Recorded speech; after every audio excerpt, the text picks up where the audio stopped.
Hey guys, welcome back to the channel. This is a story about what if Naruto lived in the Jiraiya clan. Before I start, please support for more amazing content, and do consider subscribing to my channel and share this video with your friends. This is written by TheBeardedOne and link in description and support writer. Let's start the video. Chapter 1. And we must insist that the the brat be removed from the shinobi lists at once. Sarutobi looked across at the sputtering council member, then back down at the large number of documents in the folder in front of him. Not only did he lie about who he was, he used the Yondaime Hokage's name to lie with. He needs to be taught a lesson.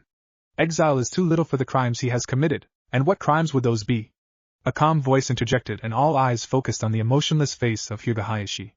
I know of no crimes of that magnitude. He finished. That brat has enrolled as a shinobi under false pretenses.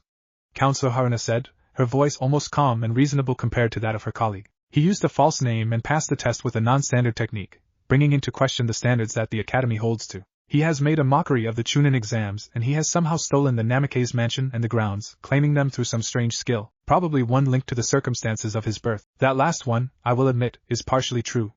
Hayashi interjected. It was indeed his birth that allowed him to enter the grounds of the Namake's mansion and gain access to the vault of Namake's scrolls.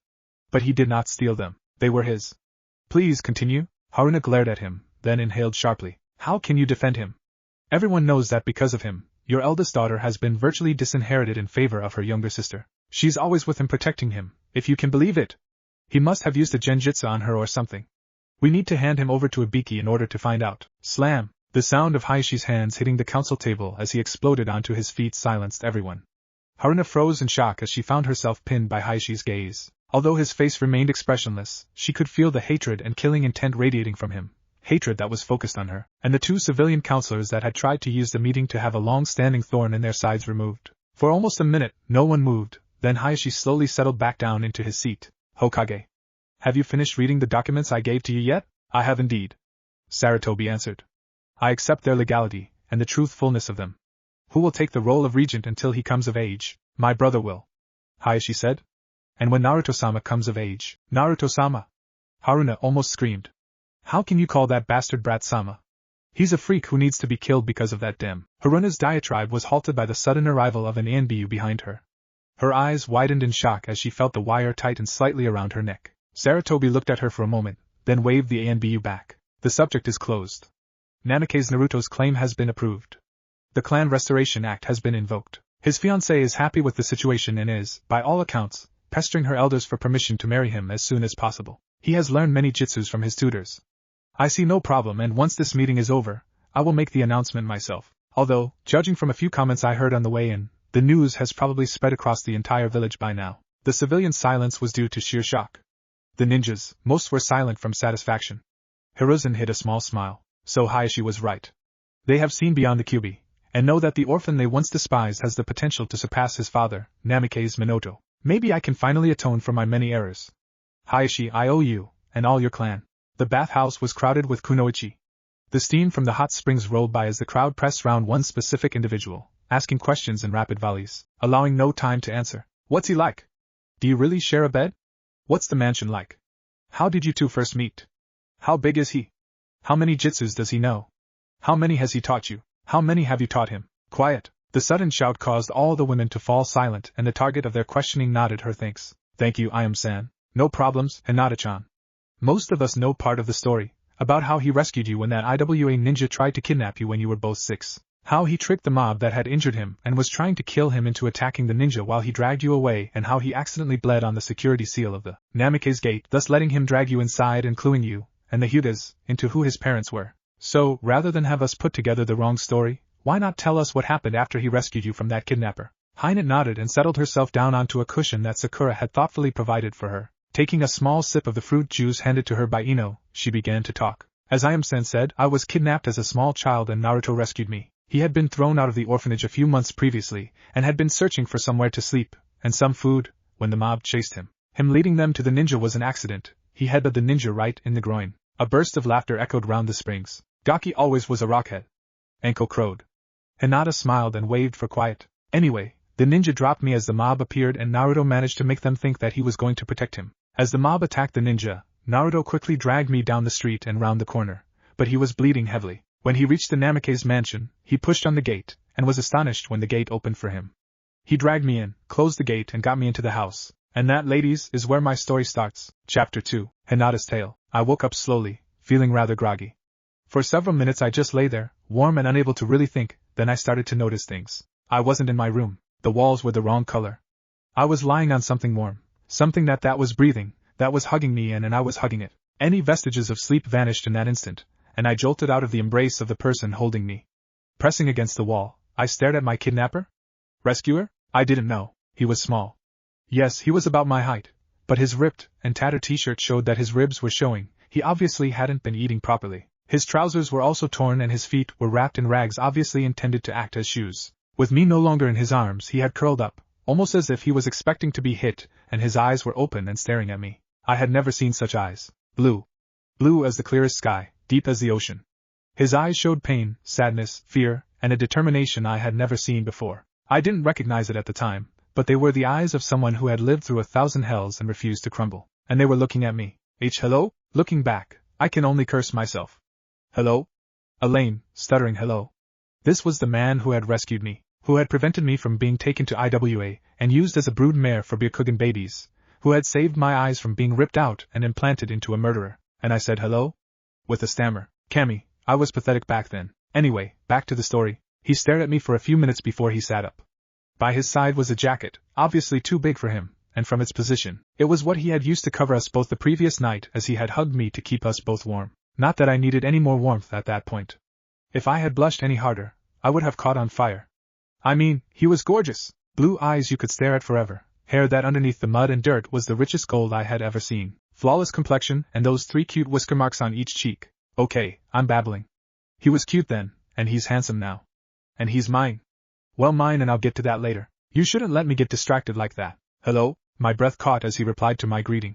Even his voice was cute, but he seemed scared. Why? Was he scared of me? Where are we? What happened? I had more questions, but something inside me was shouting that if I gave in to panic, I'd scare him more than he already was. Admittedly, I am protective. I don't like hurting people, or giving commands unless I really have to. I'm a nurturer, a protector, and all my instincts were screaming that the boy before me needed protecting. We're in some empty house. A bad man was trying to take you away. I managed to get you here, but I fell asleep before I could find a bed. Sorry. Sorry? I repeated, feeling shocked. Why are you sorry? You saved me. I should be apologizing to you. The boy just stared at me and I changed my posture so that I could bow to him. I am Hyuga Hinata of the Hyuga clan. You have almost certainly saved my life and the secrets of my clan. I owe you an debt. A what? The total innocence of his question floored me. I mean, an debt is something known to all Hyugas, but he was an outsider. I had to explain. An debt is a debt owed to one who has saved the clan from disaster, or has saved a Hyuga from certain death or worse. You saved me from one who was carrying me off, one who was trying to steal the Byakugan and its secrets. You prevented that, so I owe you an debt. May I know your name? Naru. A sudden growling noise interrupted him and I stared at him, then at his stomach, which had protested loudly. Rising to my feet, I walked over and bowed deeply to him, then pulled him up to his feet. Let me make a start on the payment I owe you, Naru-sama. Perhaps we can find a kitchen in this place. Do not worry, as a Hyuga, I can afford to repay the cost of what we eat. Come on. After several wrong turns, we found ourselves in the kitchen, but there was no food there. I started opening the cupboards, finding plates, chopsticks, knives and other things, but no food. Why are there scrolls here? Scrolls? In the kitchen? I walked over to where Naru was staring into the pantry, a perplexed expression on his face. Peeping over his shoulder, I saw racks and racks of scrolls. Easing past him, I picked one up. Soup miso? This one as well. Why would you need more than one recipe for miso soup?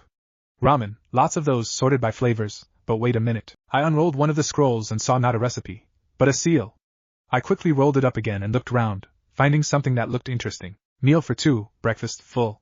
I wonder. Grabbing the scroll, I placed it on the worktop and unrolled it. Placing my hands on it, I thought back to what I had seen my father doing once, and I pushed some of my chakra into it. Wow! I nodded in agreement. The seal had vanished and there, spread out on plates in front of us, was a veritable banquet. Eggs, bacon, bread rolls, sauces, loads of things all still piping hot, exactly as they would have been when the unknown person had placed them in the scroll. I carefully tried one of the rolls. Bliss. Is it real? It is, I said with a wide smile. Whoever owns this house must be a seal expert. Eat up. Naru needed no encouragement and he tore into the food, as did I. Hey, being drugged makes you hungry, after all. I think I ate too much. I need to sit down. I ignored Naru as I looked around the bare room. A small cupboard in the corner caught my attention and I opened it, finding more scrolls. Table, base settee. This will do. Placing the scroll on the ground, I unrolled it and placed my fingers on the end, channeling my chakra again. Pop! A settee appeared above the now blank scroll and I promptly sat in its comfortable embrace. A moment later, Naru joined me and I gently pulled him towards me, letting him rest against my shoulder. You're really good with that, Hyuga-sama. You saved my life, Naru. Call me Hinata. Naru nodded, then I felt him frown. Hinata, please don't be angry, but my name isn't Naru. It's Naruto Uzumaki Naruto. I blinked. I knew that name. I had heard other kids speaking about him, about how their parents told them that he was evil, possessed, to be avoided. A monster who was snuggled up against me and almost asleep. You'll always be Naru to me, I said, adjusting my position so that I was leaning slightly against him. My Naru-sama and Naru-kun, the one who saved me. Naru-kun? He repeated quietly. I like that, Hina-chan. I noted the tentativeness of the last part, and gave him a quick hug. Hina-chan. I like that, Naru-kun. Now let's rest up after that great breakfast, and then we'll find out where we are. This is the Namikaze mansion, I said as we looked up at it from near the gate. It's the best protected building in Konoha. Sannin Jiraiya couldn't get in. How are we here? Naru gave me an odd look. I just pushed at the gate, and it opened. He just pushed at the gate. What? I stared at him in near shock. This is the Namikaze mansion. Home of the Yondaime Hokage, the greatest seal master in the world, the user of the Rasengan and the Hiraishin, the Yellow Flash, and you. I stared at him as a suspicion dawned. Namikaze Mamoto had been called the Yellow Flash because of his golden hair, the same color as Naru's would have been had it been clean. This was the fourth Hokage's house, protected by the fourth Hokage's seals, yet Naru had passed through them as if they hadn't existed, or they had recognized him, his hair, the seals, his face. If I ignored the whisker marks, the face looked remarkably like a younger version of the face carved into the mountain. Namikaze Naruto, I whispered, and he looked at me with an odd expression on his face. His dirty, smudged face. What did you mean by that? He asked. Kami, he looked even cuter when he was confused. I need to check, but I think I know who your dad was, I said, then I let a commanding tone enter my voice. But first, we are going to find you some new clothes and clean you up. Come on. I ignored his protests as I dragged him back into the house. This seems wrong. Naru whined as I led him to the bathhouse, a pile of previously scroll-sealed towels and bathing supplies in my arms and some clothing in his arms. I ignored him and we entered the bathhouse, which was far warmer than I had expected. I guess Minato had the builders tap into the same hot springs that we use, I said slowly. Good, there'll be plenty of hot water and we can have a good, long soak. Now strip. Naru stared at me as I started to shed my clothes, then he spun away from me, his face red. Don't be such a baby, I said firmly. Clothes off, you need to get clean. Now. Naru twitched but didn't move, so I decided to take control. Walking over, I ignored his frantic protests and attempts to resist as I removed his rags and pulled him under one of the showers. Handing him a flannel and a bar of soap, I gave him a firm glare before moving under the next shower and starting to scrub off the accumulated dirt. After a few moments, I looked up and saw that he hadn't moved, but was staring at the soap and flannel in confusion. He didn't know how to wash himself. No one had taught him. Kami, this was going to be even more embarrassing than I had thought. Rinsing off the suds, I walked over to him and took the soap and flannel off him. I rubbed the soap against the flannel to get some suds, then put the flannel back in his unresisting hand. Gently holding his wrist, I made him rub the flannel against his arm. Like that, but all over. That dirt is not good for you, you need to wash it off and get clean. I'll help you with your hair in a moment. Naru stared at me, then blushed and looked away, hiding his embarrassment by starting to wash himself. I turned back to my shower to hide my blush. I was in a bathhouse with a boy, nude. I fought down my embarrassment, grabbed the shampoo and started to lather my hair. Behind me, I heard Naru started to scrub the dirt off his body and I thought about what I had seen. He had no scars and his bruises were fading far more rapidly than normal, but he was too thin. His ribs were easy to count. His hair had obviously not been washed in months. It was obvious that no one had been looking after him, but I owed him an eye debt. I would look after him, no matter what. Oh, this is so relaxing. I nodded slightly at Naru's comment.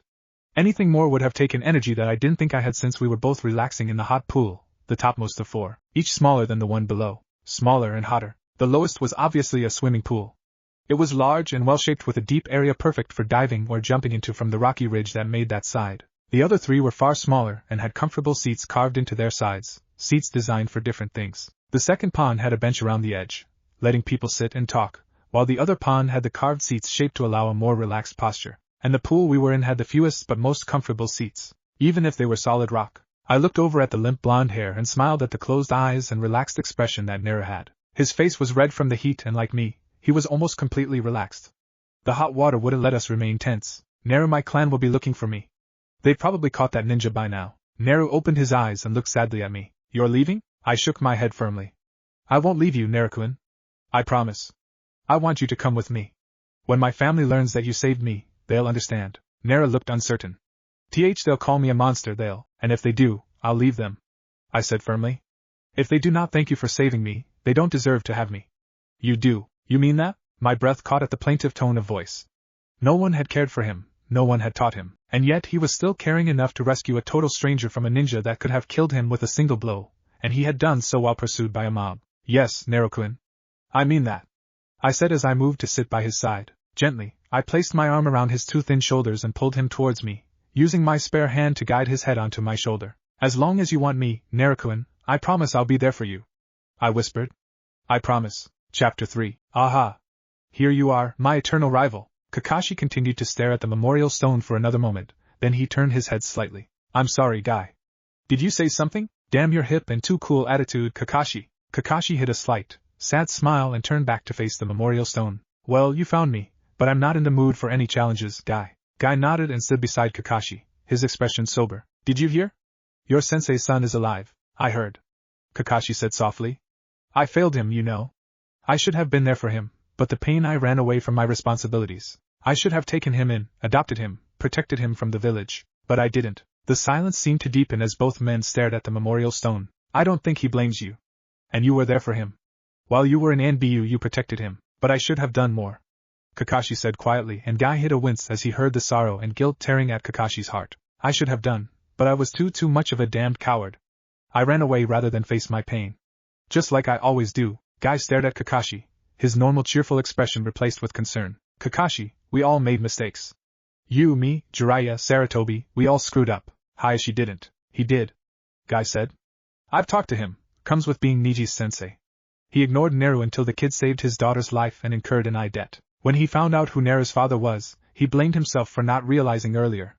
Did everything he could to make amends, kept Naru's secret, helped him get into the academy hell, trained him in Juken. He's the only non-Hyuga to know that style. Well, those styles, he created a counter, and the Hyugas had to come up with a group of new styles. Incurred a second eye debt that way. First person ever to incur two of those. Kakashi sighed and Guy placed his hand on his shoulder. Stop blaming yourself, Kakashi. We all thought that Minato's family had all died in the attack. We believed Danzo when he said that the Kyuubi had been sealed into a clanless orphan. We screwed up, yes, but we have a chance to make it right now. Sarutobi knew. Guy nodded. And it almost killed him to keep that secret. If anyone had found out, Naruto would have been the target of half the ninjas on the continent. They would have tried to kill him for being his father's son, or grabbed him as the Kyuubi Jinchuriki to claim his power. And as for the fight among the clans over who would get Minato's son, and thus his estate, Sarutobi did what he thought was best for Konoha, but not for Naruto. Guy shook his head. He tried. He had Naruto placed in the orphanage, but the rumors of his burden were too widespread. Much as I hate to admit it, when Naruto vanished, I felt relieved. I had learned about what he was, and what he was going through. I was grateful that he would no longer suffer. He didn't. Kakashi said, humor breaking through his guilt. He came out with far more than anyone could hope to claim, and with the entire Hyuga clan backing him up. Not just the Hyuga clan. Guy chuckled. Little Gaki really proved himself. He'll become Hokage, and he will prove himself better than his dad. Kakashi nodded. He might. He just might. No, my eternal friend and rival, he will. Hyuga Hizashi-san. Hizashi turned round and his eyes creased slightly in a smile that didn't touch the rest of his face. Iruka-san. How may I help you? Iruka jogged up to the Hyuga and nodded respectfully. I was going over some old paperwork and I realized how little I actually know about Namikaze Naruto. He was Rookie of the Year, but his true identity came as a real shock to me. And what he did during the exams, how powerful is he? Hayashi resumed his journey, motioning for Iruka to follow. He is strong.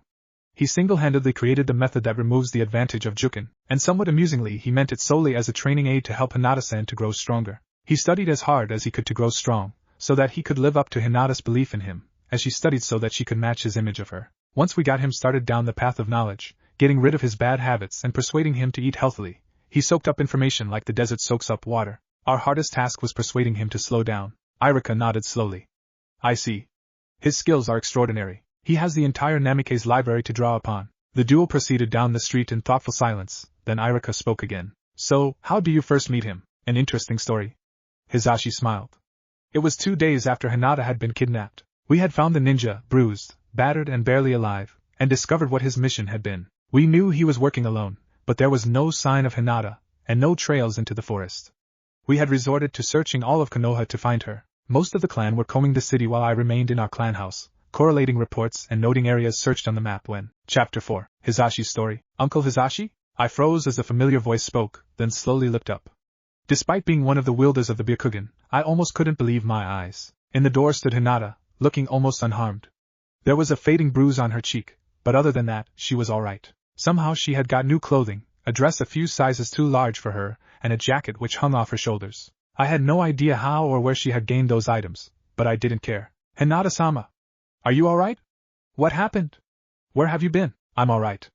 Hinata smiled. I was rescued by someone that I'd like you to meet.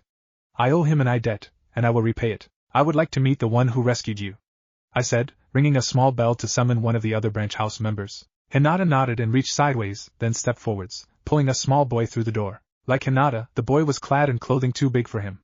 A pair of dark shorts just showed under a jacket that he wore zipped up, its collar raised so that his eyes were visible over the top, but his nose and mouth were hidden. His bright gold hair was pulled back into a short ponytail, although several strands had escaped, and his feet were shod in sandals at least 3 sizes too big. Uncle, this is Naru. He's an orphan who saved me and took me to a safe place where we recovered. I nodded and turned to the girl who had answered my summons. Bring tea and food. And passed the word that Hinata-sama has returned, along with her rescuer. The girl bowed and seemed to vanish from the room, and I turned back to Hinata, who had a resolute expression on her face. Naru, as Hinata has told you, the Hyuga clan owes you a great debt. If you wish, we will take you in as one of our own and— No. I blinked at Hinata's interruption, then raised an eyebrow in query. Uncle, what I am going to tell you is a secret. Only you or my father can know. And Naru is not going to join the Hyugas, that is part of the secret. I blinked, then looked at the nervous boy. What could be so important that Hinata would refuse to let us bring him into the branch family, as a marriage prospect for one of the Hyuga girls?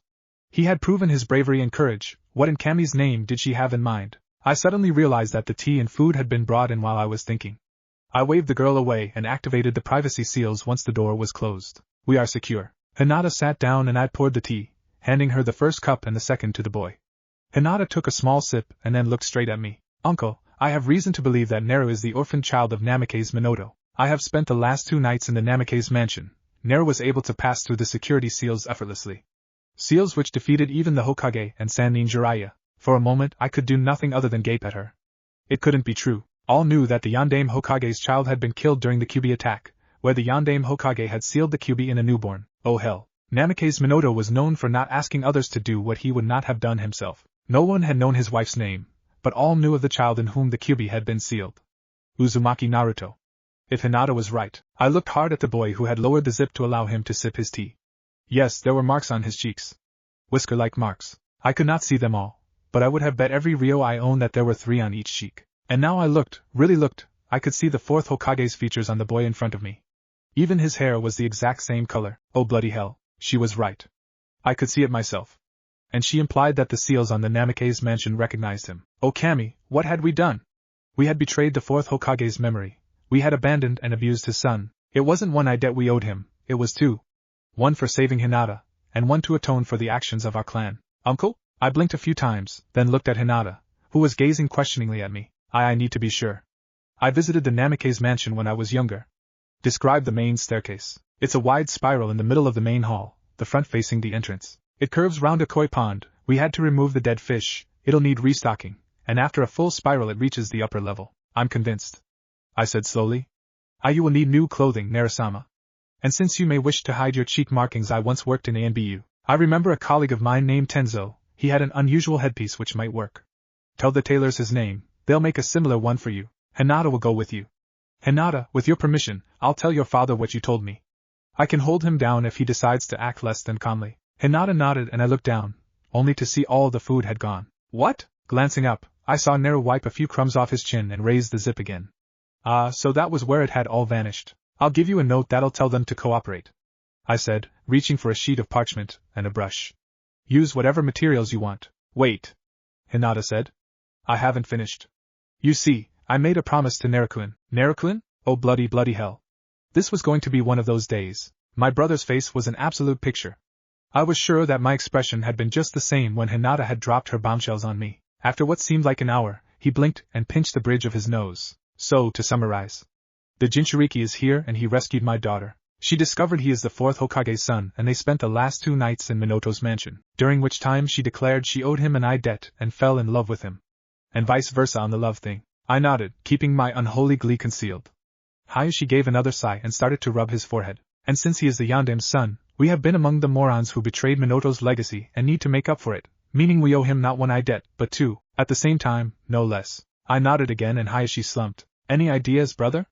I can see no way out of this. I have been watching them, I said, tacitly admitting to using the Byakugan in the clan compound. They care very deeply for each other, despite not having known each other for long. And Hinata has become far more assertive than she was before the incident. Much as you may hate to hear this, brother, I think that they are good for each other. Hayashi rose to his feet and started to jerkily pace around the room. What do? We educate him, I said firmly. With your permission, I will assign a tutor to teach him reading, writing and the other basics. He is illiterate at the moment. I am sure Hinata will help. We will welcome him in our home and support him. Should he decide to live in his mansion, I will assign a couple from the Branch family to act as his caretakers. I am sure that Hinata would join him very quickly if he did move though. I want Hinata to stay here, Hayashi said quickly. If that means we have to accept the thief. I do not believe he is a thief, I interrupted. I have been reviewing all we have heard about him, and I have reached the conclusion that most of it is slander aimed at letting people feel good about abusing him. If he did steal, it was only to survive. Hayashi froze and I could almost feel his thoughts racing down the paths I had unwillingly explored earlier. After a few moments he shook his head and sighed, then sat down and reached for his cup of tea. You are right, brother. All we know of him is rumor and second-hand reports. Very well. We shall take him in, educate him and teach him, and when he is old enough and has reached the required level of skill, we shall send him to the academy. Have I missed anything? I think Hinata wishes to help him rebuild his clan, I said, leaning sideways. The resultant spray missed me by a bare foot and Hayashi choked and spluttered before glaring at me. You did that?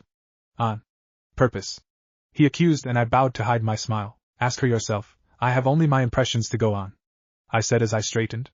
But the two of them have formed a very strong attachment. It would not surprise me if they insisted on sharing a room. Well, if Hinata insisted. I doubt Naru would say anything, but he's very protective of her, as she is of him. Hayashi slumped forwards and rested his head on the table. Any other wonderful bits of news, oh wonderful brother of mine? Just a thought, I said.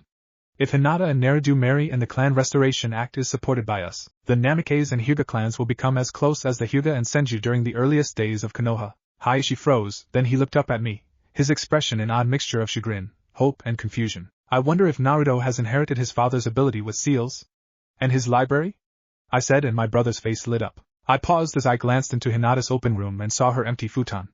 Glancing round, I quickly moved to Naru's room and slid the door open slightly. Peering through, I smiled as I saw him lying on his back, spread-eagled and snoring slightly, while Hinata was curled up to him, hugging him and resting her head on his chest. Unwilling to disturb them, I made my way to my brother's study where Hayashi was looking at clan documents by the light of the rising sun. Good morning, brother. Morning, he replied in an absent tone of voice. I saw that Hinata-chan had yet another bad dream. Do you think we need to get one of the Yamanakas in to check her mind? I shook my head with a slight smile. I think not.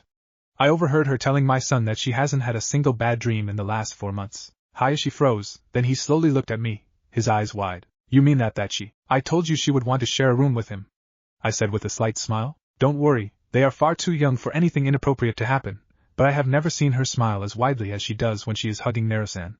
He's really cute. You should take pictures, use them when she's older. Hayashi tried to give me a death glare, but a rueful smile betrayed him. Looking down, he signed another piece of paper, then waved for me to be seated. It's been 6 months. How is his education going? Amazing, I said honestly. With Hinata-san's help, Naru has reached and exceeded the level of chakra control we expect from 7-year-olds. The improvement in his literacy skills have been amazing. He has improved more in 6 months than most children do in 6 years. Hinata's managing to keep pace with him, and Niji is as well. I think it's come as a shock to my son that someone can push him like that. Naru has already mastered the basics of Jukan. He'll never master it without the Byakugan, but he can reopen his Tenketsu points. What? I nodded and white-eyed for Hayashi to pick up his chair and reseat himself behind his desk. He apparently sends a surge of chakra through this chakra network to reopen the Tenketsu point. Hinata's learned how, so as Niji. It really makes a difference, although it apparently hurts a bit to do so. I sparred with Niji yesterday. I still beat him, but with him reopening his Tenketsu points whenever I closed them and me unable to do the same, it was close. With your permission, I'll ask them to teach me how to do it, then spread the technique around. He can reopen the Tenketsu points? I nodded and Hayashi's face paled slightly. If that leaks out, the Jukan will be worthless. Our perfect art broken. I've been thinking about that. I said calmly. Naru made a comment about how Jukin is stiff and how Hinata moves like water. I think we should build on Jukin. The gentle fist is a solid art, but we need to expand it. What did you have in mind? Hayashi asked, curiosity overcoming his panic. I wish to consult with Mato Guy. He's the resident taijutsu expert, and I know that he knows as much Jukin as Naru does. With his help we can create new Jukin branches, each of a different element. Ripple fist, breeze fist, you get the idea? I do, Hayashi said slowly. I'll have to take this to the council, but yes. Go ahead and consult Mato Guy. See if any existing taijutsus can be used to create our new fists. We've been too complacent for too long. If Naru-san keeps doing this to us, we may end up owing him a third eye debt. Kami, help us. I left the room laughing. Chapter 5. Sasuke sat on the edge of the hospital bed glowering. Ah, good. You're up. You'll be pleased to know that you can leave once you get dressed. All you need do is relax for a few days. Sasuke nodded to the doctor and quickly shed his hospital robe and got dressed. Striding out of the hospital, he paused as he saw a familiar silver-haired figure sat reading an orange book. Ah, Sasuke. Feeling better? Feeling weak. The boy replied, irritation in his voice. I should have done better. I can't believe that the dobe beat me again. You mean you haven't heard? Kakashi asked, eyebrow raised. Sasuke gave him a long-suffering look. Heard what? What's the dobe done now? Kakashi started to walk down the street as Sasuke followed him. It would seem that he has a lineage as distinguished as yours, if not more so. Naruto? Sasuke snorted. Yeah, right. He might have some skills, but without Hinata to prop him up, he'd be nothing. He's more than you think, Kakashi said calmly. And I've kept an eye on him and Hinata. They rely on each other in a true partnership. Much like his parents. Sasuke looked up at his sensei in confusion. His parents? I thought he was an orphan. After all, he has no family name. Oh, he has one, Kakashi said, his voice showing that he was relishing the information that he was about to deliver. It's why Jiraiya let him sign the Toad contract, how he learned the Rasengan while still at the academy. He learned it from his family library, you see. Sasuke frowned. His family library? The dobe lives with the Hyugas. The Rasengan is in their library? Well, it is now, Kakashi said. He chose to share it with them. Of course, none of them have actually managed to do it yet, except for Hinata and Niji. Although I've heard that Hanabi and Konohamaru are learning it from him too. So where did he get it? Sasuke asked in an irritated voice and Kakashi laughed. Same place he learned all those seals he uses. The Namikaze clan library. Sasuke froze. What? The Namikaze clan library? Kakashi repeated. His actual name is Namikaze Uzumaki Naruto, son of the Yondaime Hokage and his secret wife, Uzumaki Yoshino. He was orphaned on the day he was born and his history hidden to protect him. But he's reclaimed his heritage and the Hyugas have sworn to support him. Sasuke stalked off, his thoughts roiling with anger and disbelief. How could this be? How could an orphan nobody suddenly be more important than the last Uchiha? How? Kiba-san. Kiba froze and looked round at the three youngsters running towards him. Hey kids. I haven't seen Naru today, so sorry. That's okay, Konohamaru said with a grin. Hey, I heard he's getting married soon to Hinata-chan. Kiba's eyebrows rose.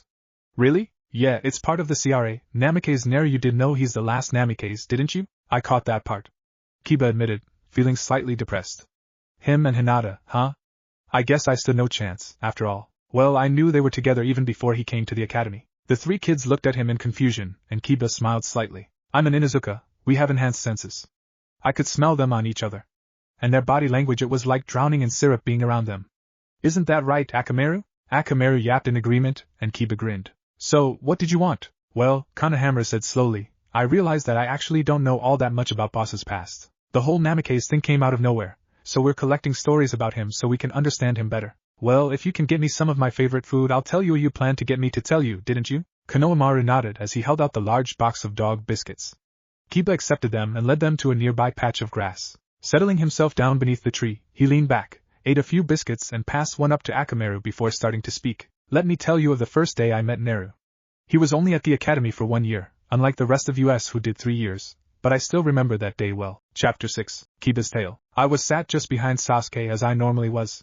He was the strongest one in the class, the last Uchiha and the one with the highest marks. That made him the alpha, and since we Inuzukas are pack-oriented, I acted as his beta. I was the one who stood between him and his fangirls. I occasionally dated some of them since he was only interested in growing stronger. We used to spar, he'd almost always win, but that was okay because it proved to me that I had made a good choice in alphas to follow. And then it all changed. Sensei Iruka had finished calling the register, and although Hyuga Hinata hadn't answered, I knew she was in the corridor outside.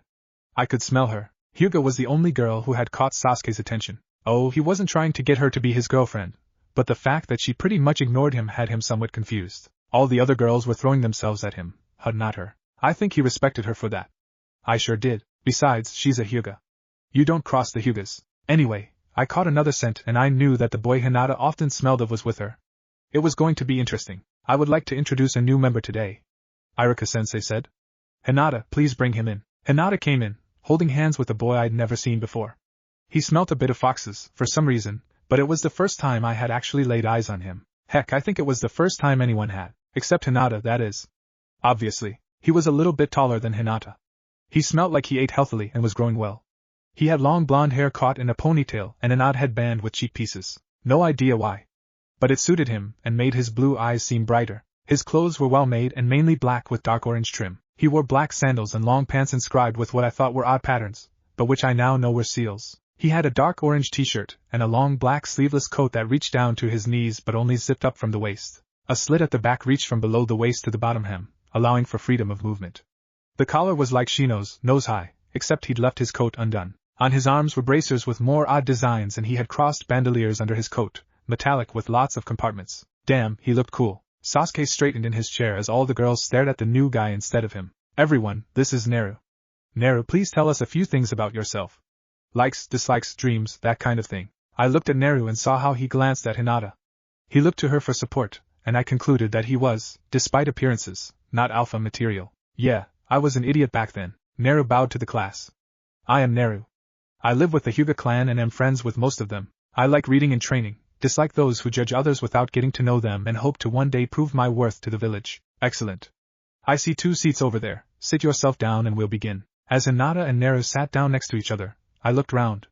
The other girls were not just staring at him, most of them were actually drooling. The boys were also studying him. His arms were well muscled and he had moved very smoothly, just like a Hyuga. I wondered briefly if he had studied the gentle fist, then decided that he couldn't have done. After all, only real Hyugas learn Jukan. I know. I truly was a moron back then. Explains why I was the dead last. Looking back, I'm not proud of that at all. Anyway, I could tell that Naru and Hinata were close. They always seemed to know when the other one was glancing across. They handed each other pens or other equipment without a word but with nods and smiles of thanks. It was almost as if they were telepathic or something. I felt like I was drowning in treacle. It was so sickly sweet. And I couldn't work out where their equipment had come from. They hadn't brought in any bags. Anyway, when lunch came, the 2 of them walked out of the classroom hand in hand with at least half the girls in the class following them. Sasuke seemed rather off balance with most of his fan club having deserted him, as well as several of the boys who normally worshipped his footsteps. So he got up and followed, and as a good beta, I followed him. When we got outside, Naru and Hinata had sat down and were eating from a pair of lunch boxes. That confused me. I mean, they hadn't brought any bags with them, so where the heck had they got the boxes from? Yeah, I found out later. Seals.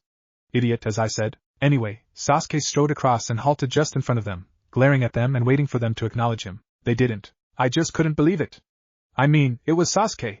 The last Uchiha, the one who aced every test, scored as close to perfect as humanly possible on the target range, was the undisputed school taijutsu champion, and they were ignoring him as they compared notes about how their day so far had been. What? Sasuke finally lost patience. Hey you. Who are you? Naru looked up at him. Naru. I introduced myself earlier. Weren't you paying attention?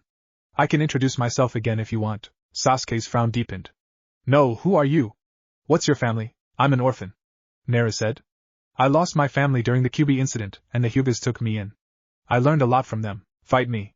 Show me what you learned. Naru glanced at Hinata and the 2 of them seemed to hold an entire conversation without words. Naru sighed and closed his lunchbox. Handing it to Hinata, he moved to the center of the playground. Taijutsu only, no weapons, ninjutsu or genjutsu. Agreed?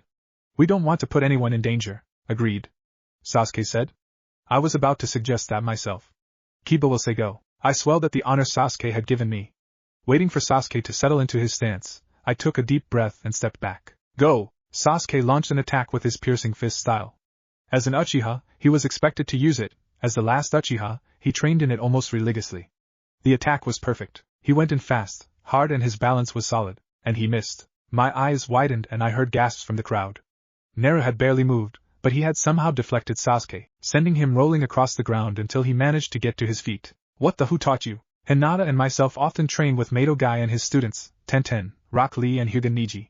Naru said calmly and the crowd gasped in amazement. Sasuke glared at him, then pulled himself into his fighting stance. This time, he closed in slowly and, when he was close enough, he launched a devastating combo attack. Having been on the receiving end of it during sparring, I flinched, but Naru seemed to simply drift backwards, his hands slapping Sasuke's fists, and his legs deflecting the incoming kicks. Sasuke stepped back, his face blank and Naru waited, one eyebrow raised. How did you do that? Your attack was predictable. Naru replied. You have some speed and skill, but you lack the abilities to adapt and improvise. Sasuke settled into his stance again, and then leapt forwards, somersaulting to deliver a powerful axe kick. I had seen him slam that kick through a branch, yet Naru managed to catch the descending foot with his left hand. Then he twisted and threw Sasuke halfway across the playground, causing him to collide with the tree and slump onto the ground. I was shocked. The new guy had not just beaten Sasuke, he had made it look easy, and something told me that he was holding back. The entire area seemed silent, then Naru gave Sasuke a formal bow and walked back to Hinata. Sitting down, he accepted the lunch box from her and continued to eat. Wow. Maybe he was an alpha after all. I glanced round and found only a few of the fangirls had gone to help Sasuke up. The rest were gathered around the new boy, asking questions which he and Hinata were answering between mouthfuls. Moving in, I listened and soon discovered that he had been with the Hyugas for several years, studying hard, and hadn't left the clan compound in all that time except to go somewhere else. A library to get scrolls to study. That made sense. He had learned several jutsus from the Hyugas and had used them in training. Then one question caught my ear. Can you do bunshins? Not exactly, Naru said slowly. A couple of years ago I learned kage bunshins, they're sort of similar. I was trained in how to use them and they really proved useful during lesson time. Kage bunshins? What were? Oh. Kami. Shadow clones. Solid replicas of the caster. One of Kakashi's better-known moves. How the hell did a not even genin learn something like that? What the hell was he actually capable of? I moved away and headed for Sasuke to tell him what I had learned. I didn't think he'd like it. Sasuke glared at Naru and Hinata as they sat down as the lesson started, but I was on edge. I couldn't smell them. Hadn't been able to all day. I couldn't understand it. I could see them. I'd bumped into Naru as we entered the room, so he was solid. He was still the reserved but wisecracking kid that we had come to know, but today he didn't smell of foxes. Again, every Friday, he somehow lost his scent.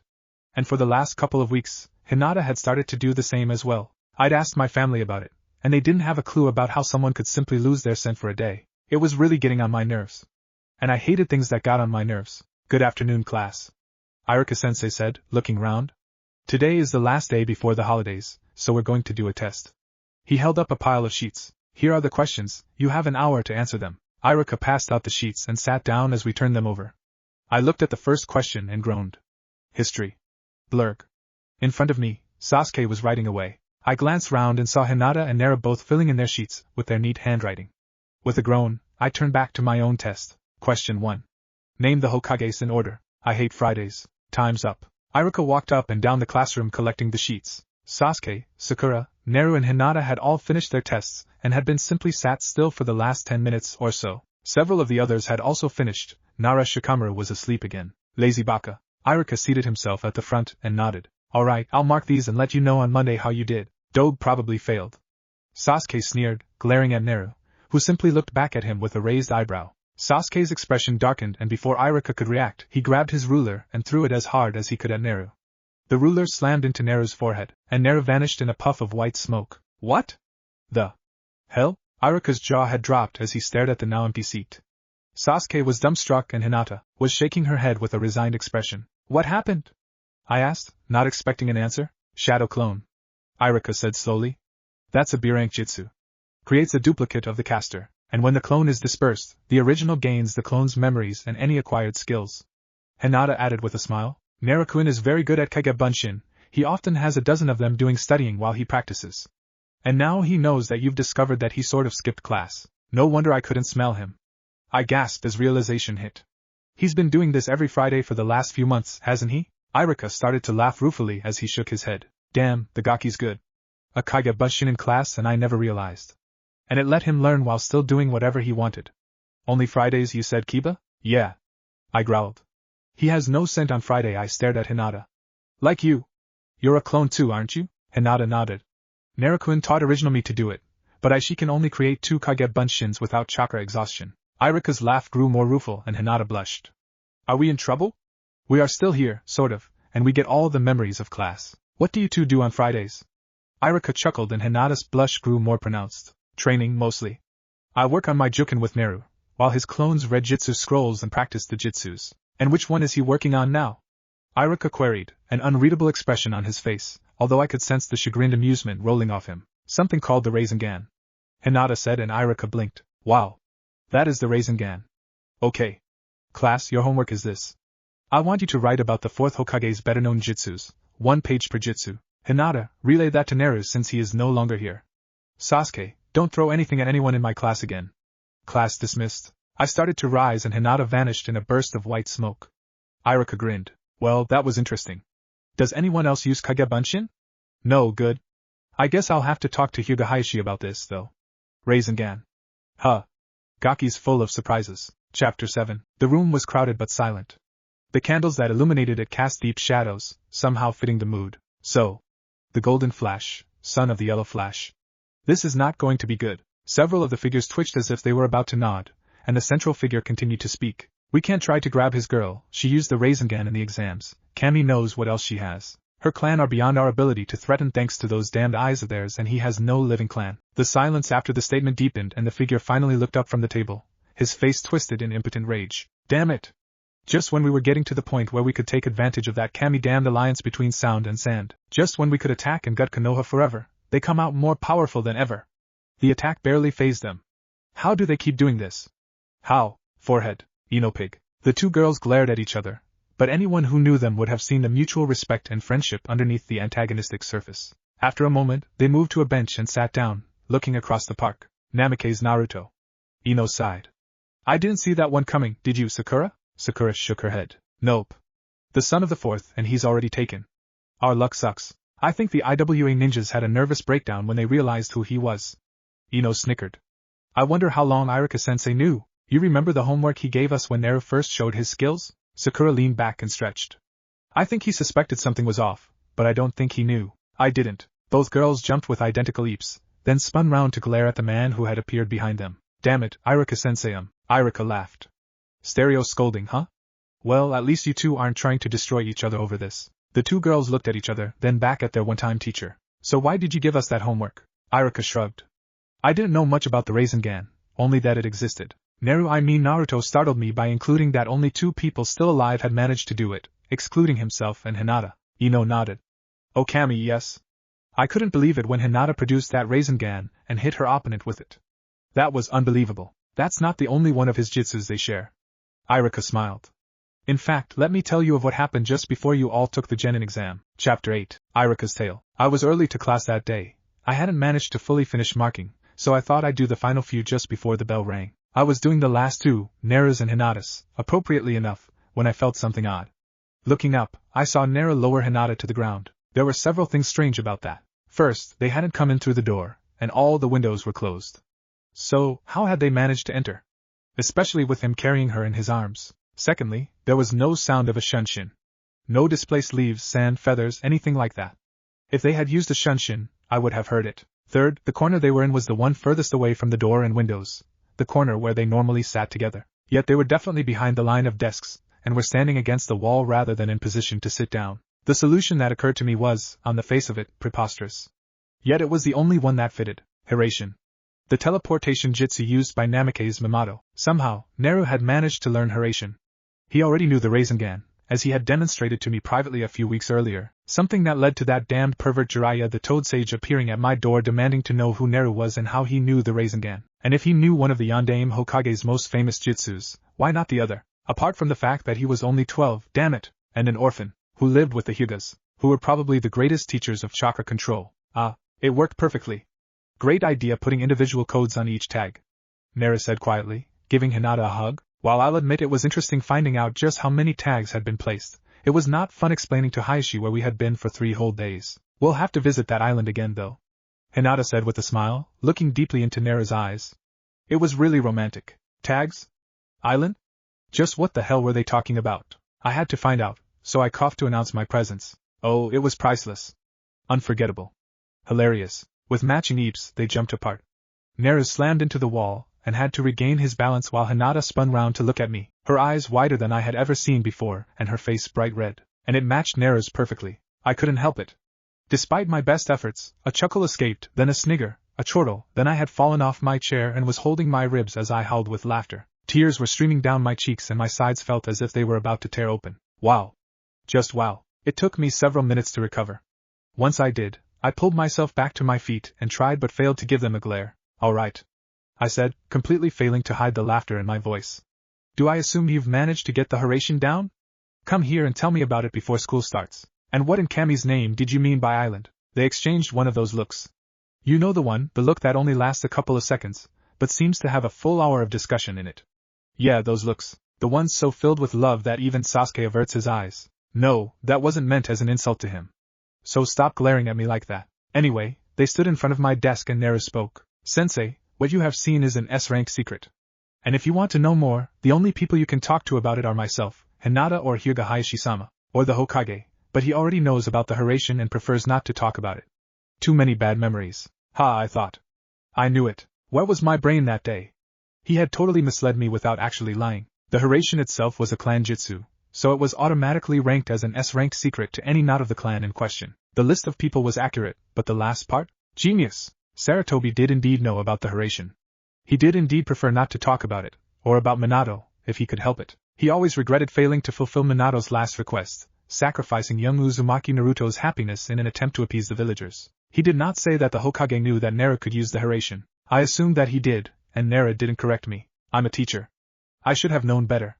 But I didn't. As I said, where was my brain? As for the rest, Hinata said with an odd smile on her face, we kind of got lost for a while before realizing that Nara could actually choose the general direction to move in, rather than just going to totally random spots. Soon after, Nara realized he could actually sense the approximate location of his targets, and after that it was fairly simple to get back. I think we scared IWA though, Nara said with a grin. And the expression on the face of the leader of the Sand Village when we appeared on his desk probably a good thing we jumped out again before he could react. I wonder who those 3 kids were though. IWA? Sand? I repeated, almost numb with shock.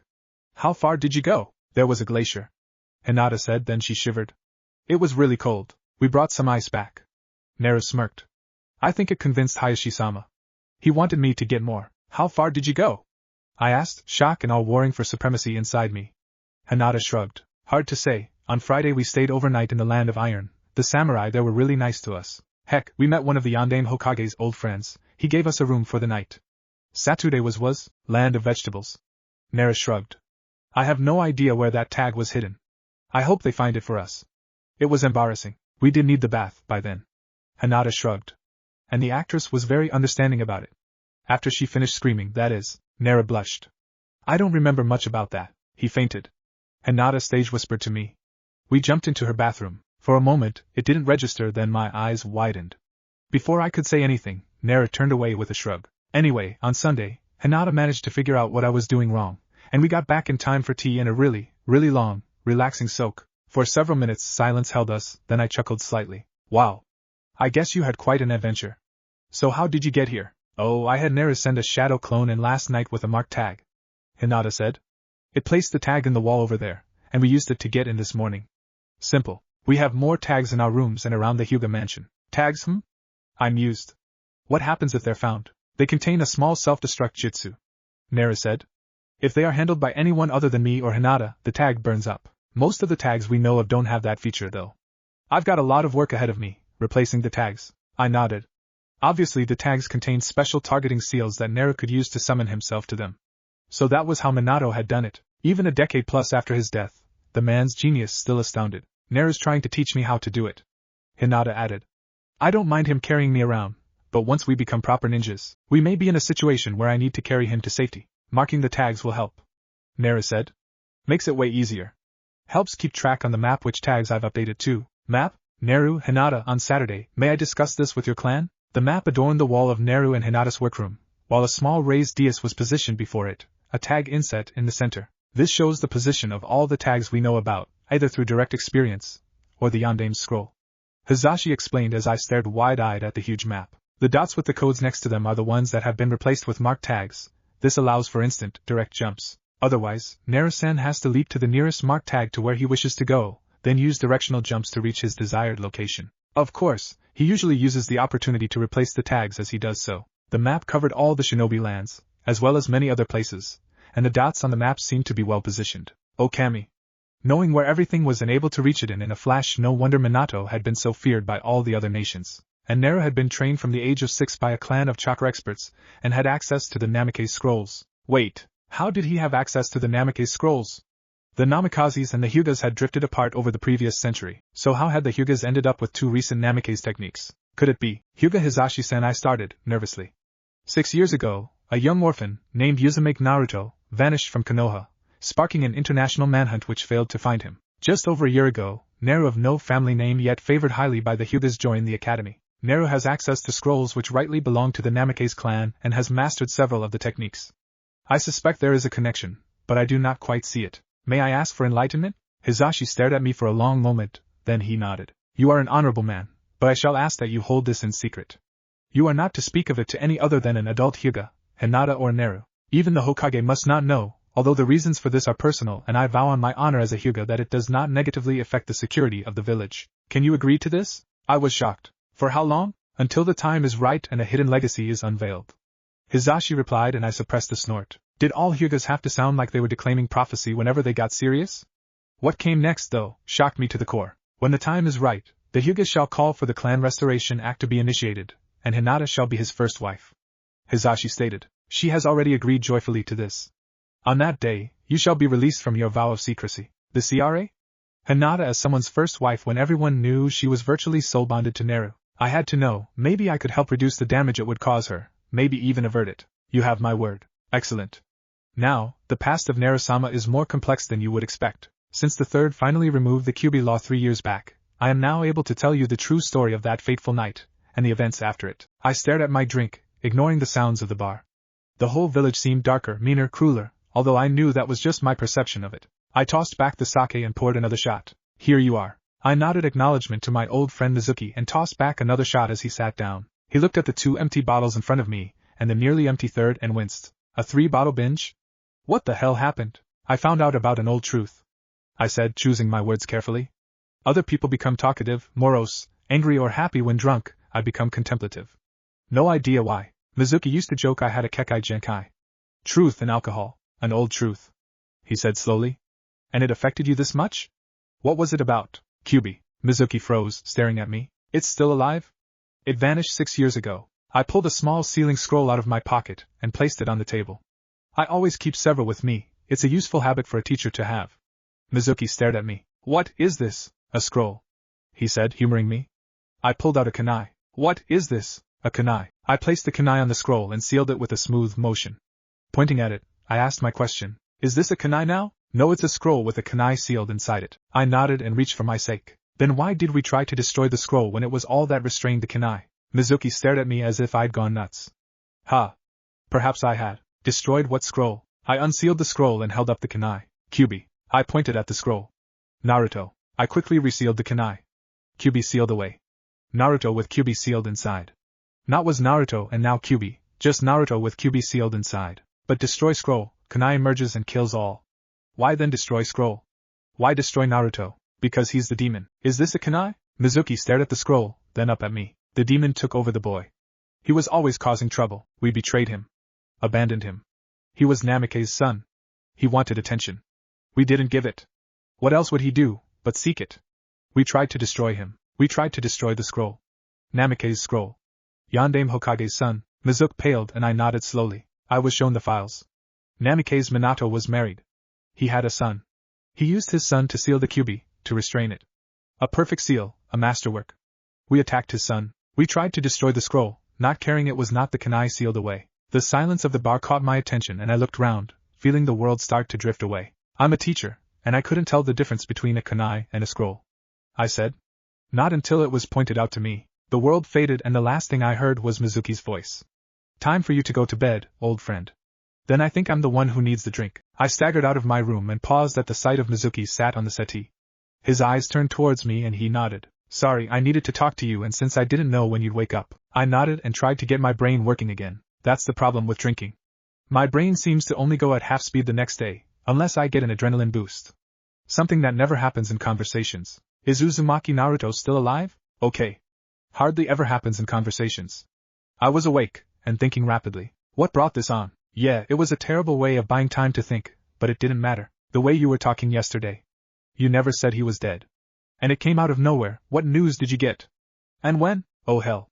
I quickly thought about everything I could remember of the previous night, and the things I had learned, and then inspiration hit me. Naru wasn't the only one who could lie with the truth. I received news that Namikaze Minato's son had been given shelter by one of Minato's old friends in the Land of Iron, I said, mentally editing and rearranging the facts to totally mislead without lying. Mizuki always knew when I was lying. I sometimes joked it was his Kekai Genkai. I was told that Uzumaki is alive, healthy and happy in his new home. He has a girlfriend who knows about his burden and they are planning on getting married and starting a family. Mizuki nodded slowly. I see. One of the Yandame's old friends' Land of Iron. I guess he's going to become a samurai. A Jinchuriki samurai. That'll scare the crap out of anyone who comes up against him. I shrugged, careful not to say anything that might indicate he was wrong. Mizuki sat there for several more moments, then nodded and rose. Since you're alright, I'll go. Thanks for telling me.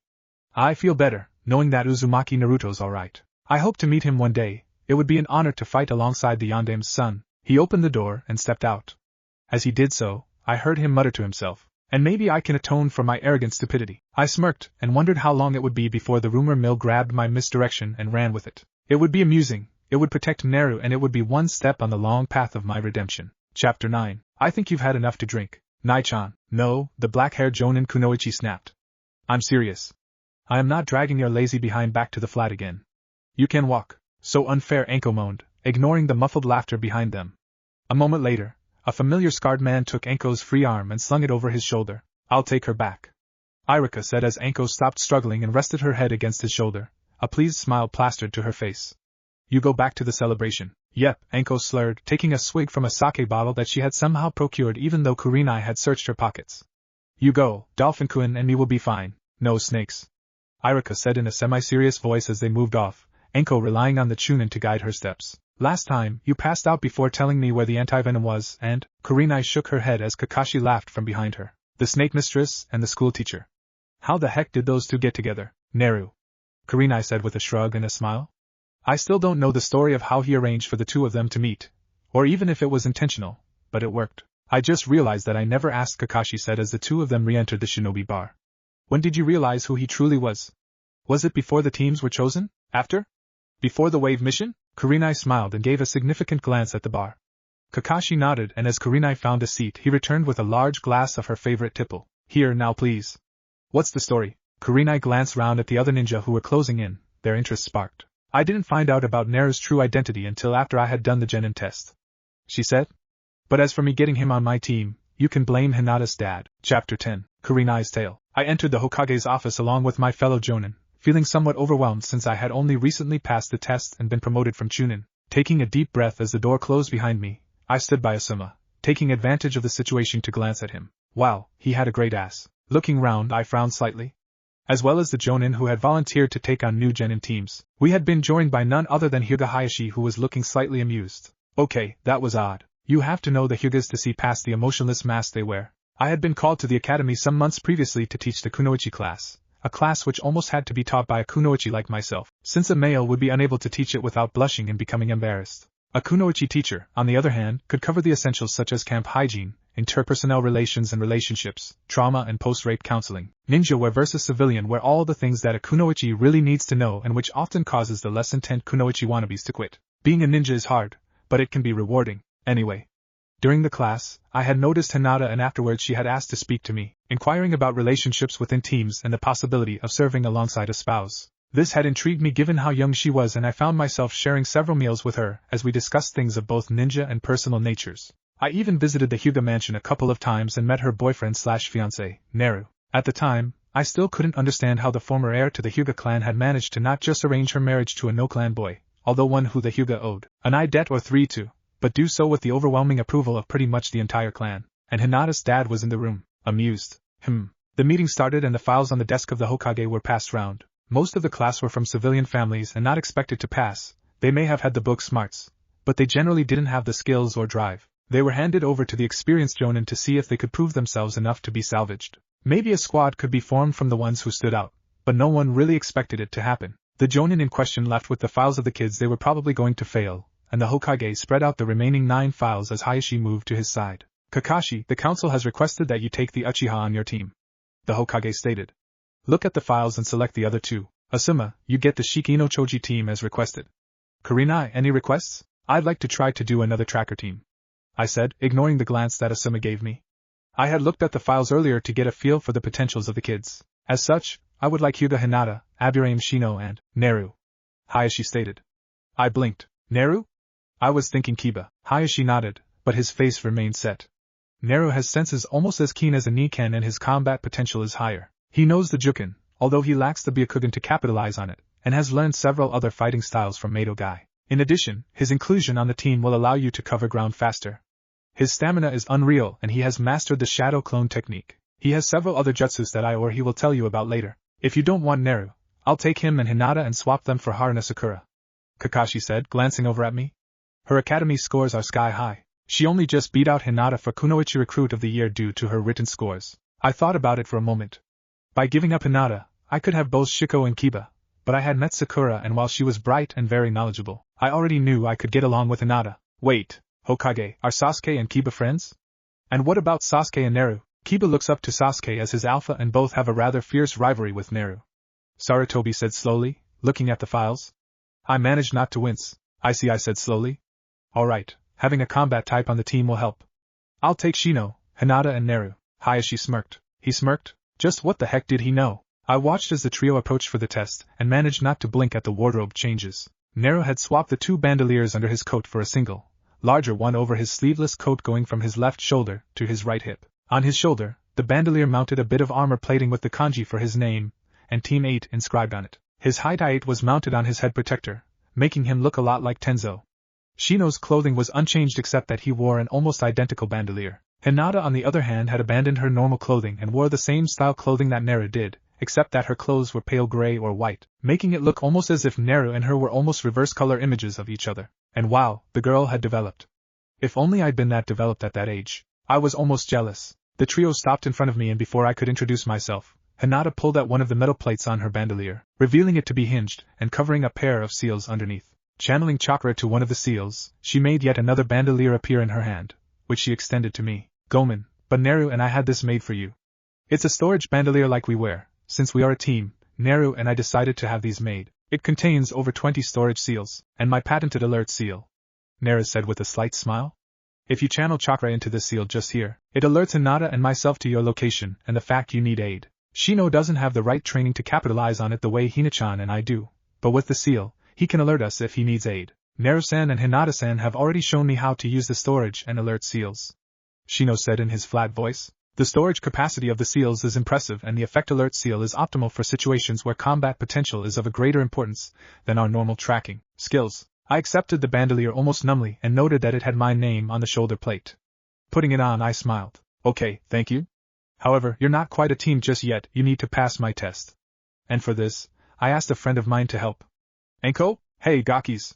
Enko gloated as she popped up behind them, giving me a perfect view of their reactions. Hinata jumped in shock and reflexively activated her Byakugan for a second, while Shino stiffened as his bugs briefly emerged and swarmed round him before returning to inside his coat. I noted in passing that the bugs had emerged mainly from his collar, sleeves and the base of his coat. Perhaps it would be worth having him add a few semi-concealed slits in the coat for enhanced deployment of his Kikai. Assuming they passed the test, that is. Naru's reaction, though, was most interesting. He started to form a hand seal before he paused, then he released a self-depreciating chuckle. Naru-chan, Kage Bunshin again? Ah yes, Hayashi had mentioned it. Interesting that his first reaction was to call out reinforcements. And Kage Bunshin were solid. He had the potential to be a true one-man army. Even without thinking hard, I could see a dozen ways to use the shadow clones in the field, more if they could hinge. I pulled myself out of my thoughts as Enko finished circling my potential genin and stood next to me. Alright you three. It is time for the genin test to see if you are worthy of becoming a genin team. Your mission is simple and will start when I wave my hand. You simply have to touch me to pass. I will not move from my chosen spot, or take any physical action to defend myself. However, I will use genjutsu. Enko will protect me physically, you'll need to be cautious. She won't kill you or permanently injure you, and here I carefully ignored Enko's overly dramatic sigh of disappointment, but she will do her best to take you down and prevent you from reaching me. Enko? Enko paced alongside me as I moved to the center of the training area, her head turned to watch the trio. When we reached the center, I turned round and lifted my arm. Now, to my surprise, Naru instantly threw down some smoke bombs. Both Enko and I were confused by that. Smoke bombs in an open area? Where could they go? The answer to that came when I was grabbed from behind. My gasp alerted Enko, who spun around and her eyes widened almost as much as Rock Lee's at the sight of me being restrained by all three kids. How had they done that? I hadn't even had a chance to release my genjutsu. Wabi you how? Enko spluttered. Clan secret. Naru said with a smile as Shino stared at him. But I will say that I was the one to transport Shino. He doesn't know this trick. Okay, so Nara helped Shino, and Naru and Hinata are partners in pretty much every sense of the word. Wow. This was one hell of a team already. I was looking forwards to training them, and learning from them. As all good teachers should. After I finished teasing Enko about how 3 fresh from the academy students had managed to get past her before she could react, that is, Enko was still grumbling about it when she and I met up for Dango that evening, claiming a private booth. My talk with my new team had proven very enlightening. Shino's bugs were good for tracking people over long distances, and Hinata's Byakugan allowed her to see through genjutsus and solid objects within a limited range, making it impossible to hide from her. It was Naru who was the real surprise, however. In addition to the whatever he used jutsu to transport himself and Shino, his ability to create Kage Bunshin was unbelievable. In response to my request, he generated over 100 of them, without showing any sign of fatigue, and he knew about the memory return aspect of them, meaning that he could use them to scout out large areas with no risk to himself. And I got the impression that both he and Hinata had a few extra jutsus tucked away. One hell of a team. I wouldn't need to do more than the mandated minimum of D-rank missions to get their teamwork down. They simply had to integrate Shino, and from how they had let him off, they were already working on it. C-ranks, here we come. Enko's grumbling finally penetrated my euphoric thoughts, and I managed to focus back onto reality. And I still have no clue how those gakis did that. It was like watching Hiraishin in action. I swear the cloud was illuminated. I blinked. When had Enko seen Hiraishin? Yes, the Yandame Hokage had been the one to help her after Orochimaru had abandoned her to die. But, Enko, what do you know about Hiraishin? Enko snorted. What do I know?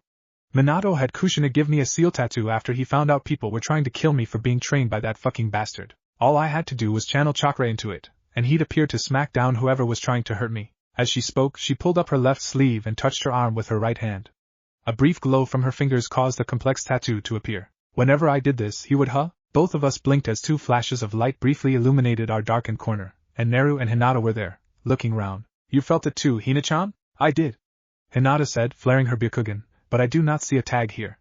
And I do not understand how one could flare like that. Although I was confused by this, it was Enko's reaction that caught my attention. She was staring at the duo with a gobsmacked expression. No, it was Nara that had her attention. Her eyes seemed to be measuring or something. Then she grabbed him and yanked off his head protector before staring at him again, eyes even wider. Enko? Oh Kami, she breathed, tears filling her eyes and overflowing. You're alive? I thought you died years ago, and you. Hinata and I swapped confused looks as Enko pulled Naru into an almost bone-crushing hug, tears cascading down her cheeks. Otudo, I missed you so much, little brother. She whispered, causing me to do a double take. Those fuckers on the council wouldn't let anyone take you in, but I helped to watch over you whenever I could. When you went missing, that was the worst day of my life, but you're back. You're back, Enko? I asked slowly. You're starting to scare me here. You don't know?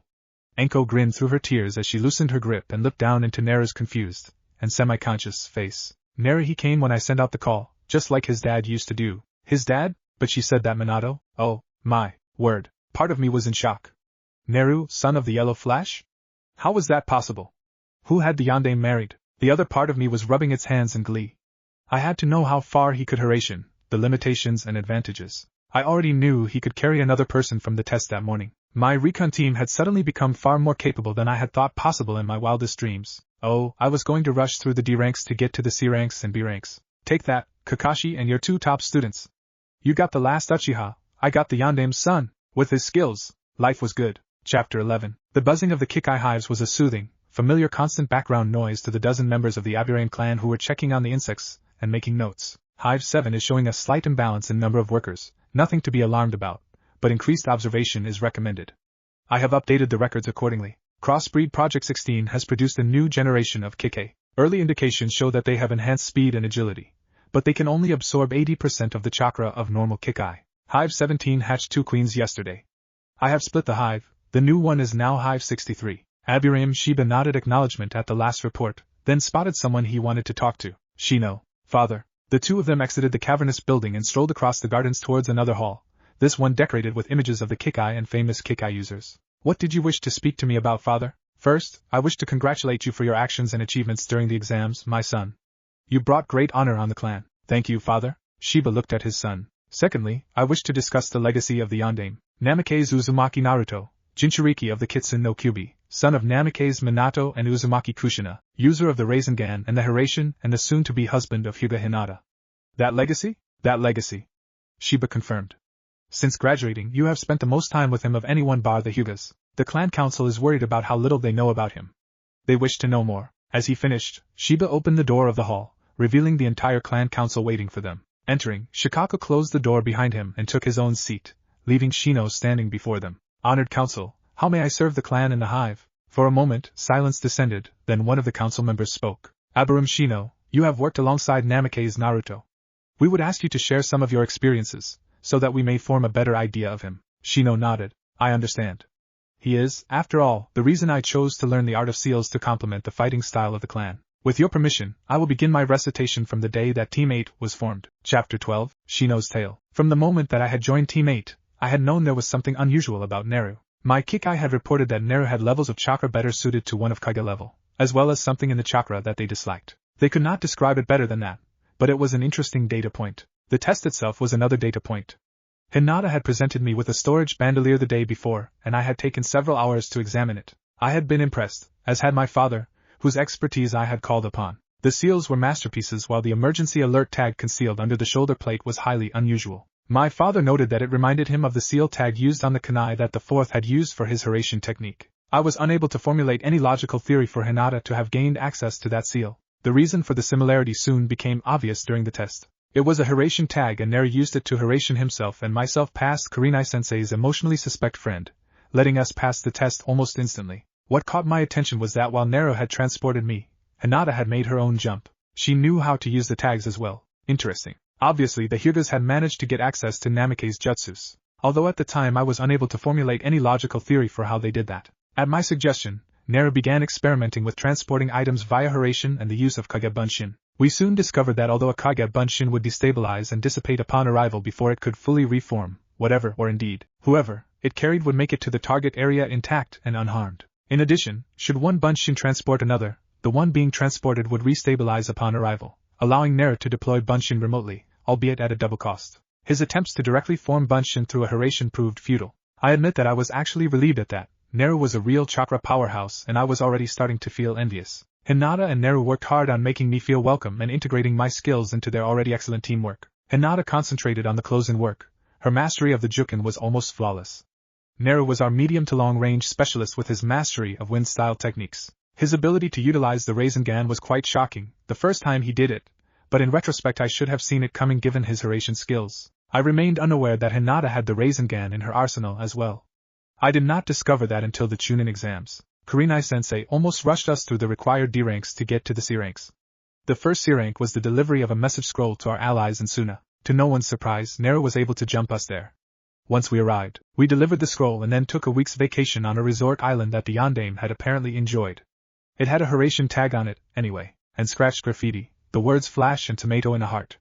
It seemed to mean something to Hinata and Neru, but I did not inquire in case it was personal. I liked that island. There were many interesting insects to study in the undergrowth. It was the second C rank that was interesting. The mission, on the face of it, seemed simple enough.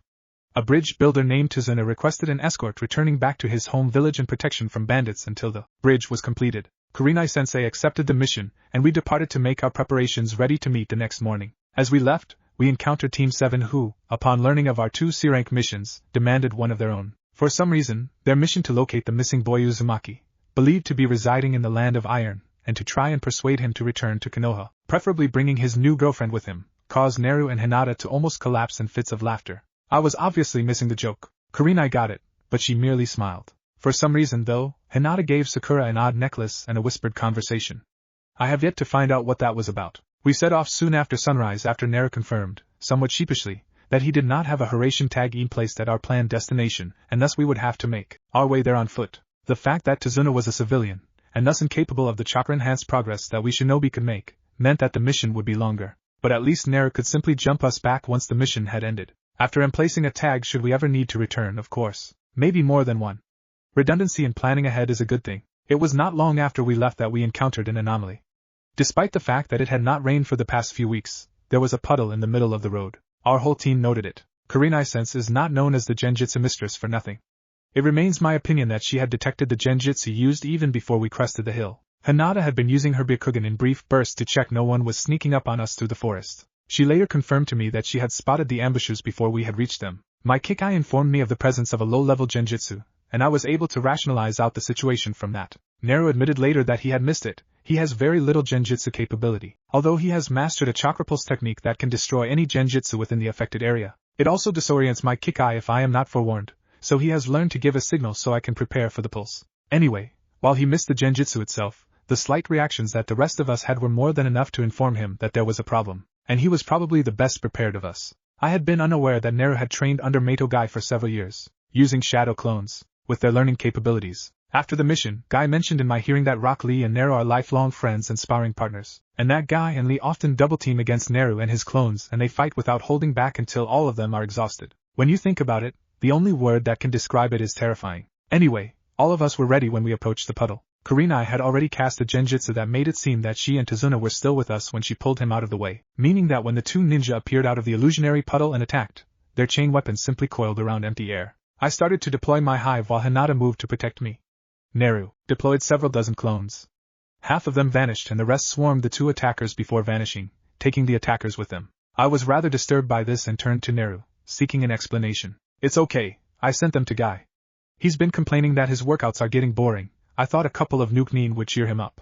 He just said thanks, by the way. My lack of comprehension must have shown, because he continued to explain as Kurenai and Tazuna returned. I have some tags at his favorite training grounds.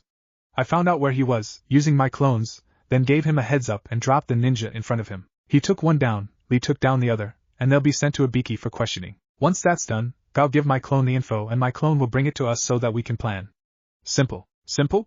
Naruto had effectively just used Konoha as impromptu backup and could probably do so to any enemy we encounter, and he said it was simple? Never before had I felt so inferior. I made a vow that when I got back, I would study harder. The next problem we encountered was far more serious, and if any other team had been deployed, they would have been in serious trouble. Naru, of course, started by sending a few clones to Konoha to give Guy a heads up that he might be needed even as the thrown sword finished embedding itself into a tree. Naturally, we used a similar technique to before. Kurenai, fully aware of the instant win ability Naru was able to perform, hid herself, me and Tazuna under a genjutsu while I deployed my hive. Naru started doing his army of one technique, while Hinata took position beside him to protect him as he deployed his clones. I think Zabuza was unsettled by the army of blondes filling the clearing and taking position on the lake. It was then that I learned that Naru could water walk. I really should have seen it coming. I vowed to double my planned training. Zabuza tried to raise a mist, but Hinata used her Byakugan and started shouting directions to Naru's clones while Naru himself used a wind jutsu to blow the mist away. Alright then, time to triple my training, and find out what in Kami's name my elemental affinity is. Anyway, Zabuza was rather irritated by this turn of events, so he summoned backup. A boy wearing Kiri Hunter-nin clothing who used Saban needles as weapons. His appearance leveled the playing field somewhat as he was popping the clones by the dozen and forcing Hinata to use her abilities to defend against his projectiles. By this time, Naru was starting to show sweat slightly, but he was still pumping out the clones. Then he changed the rules and one of his clones threw some kunai. Both adversaries dodged them, but it was enough. They were tri-blade kunai. Hiration. With the kunai to use as targets, the clones were able to swarm Zabuza and his apprentice and send them back to Konoha. I heard later that the Hokage himself had been passing by and had decided to take down Zabuza personally while Guy and Lee dealt with the Hunter-nin. Teammate, 2 more points. Enemy 0, and I needed to quadruple my training. Maybe train with some weapons as well, or learn seals. The only downside was that Naru was tired and I had to carry him after his clones dispelled. I was somewhat surprised by that. I didn't think he'd ever run out of energy. Kage level? I was starting to think that was an understatement. Once again, I mentally upped my planned training. Maybe I should simply start wearing green spandex. Reaching Tazuna's house, we settled in. His daughter, Tsunami, was an excellent cook while his grandson, Inari, was depressed. He had lost someone important to him at the hands of a businessman/crime lord named Gato, and had become convinced that no one could stand against him. His expression when Hinata told him we had defeated 4 of Gato's hirelings with ease was interesting. After Hinata had got Naru to take him to Konoha to meet Team 9, whom Guy was more than happy to have pre-deployed on request in order to back us up, as well as Gato's former ninja underlings. Apparently the Hokage had made some kind of deal with the 4 and had enlisted them into Konoha's ranks. Inari became more optimistic. Naru gave him a special kunai and told him that simply by throwing or dropping it, it would summon him or Hinata, should anything bad happen. I wasn't certain if it was an attempt to make Inari feel better, or if Naru actually thought that Gato would stoop to such underhanded tactics. It turned out to be the first. Naru hadn't actually considered the second. Naru's luck is unreal. I still remember that casino mission. I'll tell you about that later. Maybe. Anyway, with help from Naru in shifting materials and bringing in food supplies by judicious use of his clones and Hiration, Tazuna managed to make great progress on the bridge, until Gato showed up personally along with an army of thieves and murderers, threatening to kill Tazuna and destroy the whole village. Then he made the mistake of threatening to make Hinata and Kurenai members of his harem. Idiot. Especially since Nara had just informed us that his clones had responded to the kunai tag and had just prevented Inari and Tsunami from being seized. Kurenai struck first with an area genjutsu that confused the enemy. I released my Kikai and actually managed to do some damage with them, thank Kami. I thought I would have nothing to do in that mission. I hated being the tag-along. Hinata produced several shadow clones and set up a perimeter to protect us. She took down several of the bandits who had managed to shake off the genjutsu. I mentally noted that I should kill myself if I ever made her angry. It would hurt less and be over quicker, and Nero surprised me. Instead of sending them all to Konoha, he actually fought. That threat of Gato's had really annoyed him and he let loose, summoning 100 clones and charging in. He used Raisengans. Yes, Raisengans. Multiple. Most of his clones were using them. When the fighting had died down, less than 50 of Gato's several hundred-strong mob were still alive, and most of them were seriously injured. Gato himself was unscathed, but covered in blood. I did not believe that blood was the only liquid on his trousers. It was then that the villagers appeared, armed and led by Inari and Tsunami. Nara handed Gato over to them, then asked a few questions before creating some clones and sending them off somewhere. I recalled my Kikai and started performing basic first aid on the bandits, because they needed to live so they could stand trial. By the end of the day, the bandits, those who were still alive, had been locked up and sentenced to hard labor. Gato himself had been executed, in exactly the same manner that Inari's father figure had been killed a few years prior, and Nara sprung another surprise on us all. The clones that he had dispatched had been sent to locate Gato's headquarters and to bring back the contents. The village was amazed at what was brought back. Entire storage scrolls full of food, drink, money, valuable items, stolen deeds and records that gave an idea of who had what stolen from them, with more than enough left over to pay for the A-rank mission we had just performed. Nice. The celebration started almost immediately. Neru himself was the main hero of the day, but he insisted that we all got credit. The bridge itself, well, they wanted to name it after Neru, but he made a suggestion. Well, more of a demand. The Bridge of Hope. Nevertheless, they made a plaque to honor our efforts. This bridge was made possible by the efforts of 4 shinobi from the Land of Fire. They stood against those who sought to oppress those who were weaker. They stood against those who took that which was not given. The names of the 4 were Yuhi Kurenai, Abirame Shino, Hyuga Hinata, Neru. They restored hope to the Land of Waves. This bridge stands because of them. Neru managed to slip a tag behind the plaque. He also told Inari to keep the kunai. The celebration was still going when we left, 3 days later. The return took less than 5 seconds. It was disappointing to learn that my chakra reserves were far too low for me to learn Hiraishin myself, or Rasengan. But Neru did give me a book on basic seals. Chapter 13. Lee, Gai-sensei, Lee, Gai-sensei, Lee, Gi-sensei. Everyone else in the bar quickly turned away as the green-clad duo embraced to the background of crashing waves against the setting sun. How do they do that? Kiba moaned and Sakura shrugged, glancing over at their other teammate. I don't know. Even Sasuke-kun can't see through it with his Sharingan. Sasuke, sat over in the corner nursing a sake, glanced over with a frown, then returned to his brooding. Well, Kiba said as Team 9 finally settled down and Team 10 entered the bar, I need to get back to the compound. My mums finally decided to teach Akamaru and me some new jutsus. Sakura watched him leave, then smiled as her rival and best friend sat down. So, did the whole Naruto thing come as a surprise to you too? It did. Ino moaned. It shouldn't have done. How many blue-eyed blondes not in the Yamanaka clan are there? And with the names so similar, but no. We were all caught by surprise. And don't try to claim you knew it, forehead. You went on that mission to find him, remember? Ah yes. Sakura said as the others moved in closer. Our first C-rank mission. You're lucky. Ino said with a pout. Going on a mission with Sasuke-kun. Hey, I have an idea. Sasuke, tell us about how you got that mission. Please? All eyes turned to Sasuke as he sipped the last of his sake. Chapter 14. Sasuke's Tale. HN. What? Humph. I'm going to train. Chapter 15. Sakura's Tale. Since Sasuke won't tell you about that mission, I will. My team was not what you would consider the greatest at the time. Our sensei was a pervert who was always late, and my 2 teammates. Kiba was a horny brat who kept trying to get me to go on a date with him, since I kept failing to get one with Sasuke, and Sasuke himself seemed distant. And he wanted to kill someone. Still does. Well, at least Akamaru was happy to let me fuss over him. Anyway, each day, we would wait for Kakashi-sensei to show up. Kiba and Sasuke would occasionally spar before he arrived while I did some reading. After they both got banged up a few times, I started to do some studying on medical jutsus so I could get them healed up. At Kiba's request, I also learned some medical treatments for neem dogs from Kiba's sister, Hana, during my spare time. I have no idea why Kiba is so cocky.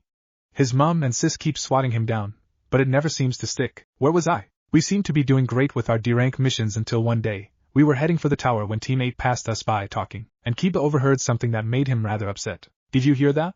They're getting their second C-rank. We need one. Kakashi looked at us, and Sasuke nodded. I agree. Our skills have advanced enough that continuing to do D-ranks is a waste of our capabilities.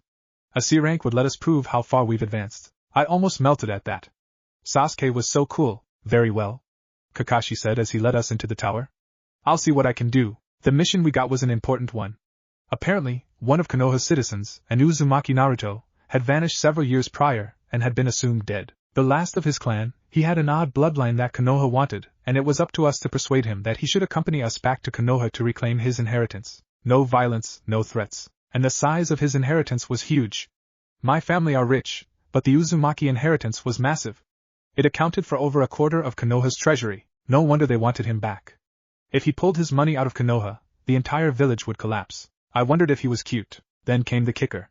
He already had a girlfriend, one who knew of his bloodline and loved him anyway. We had to persuade her to come as well, which would be tricky if she had family there. Maybe persuade the whole family to come, and we left in the morning.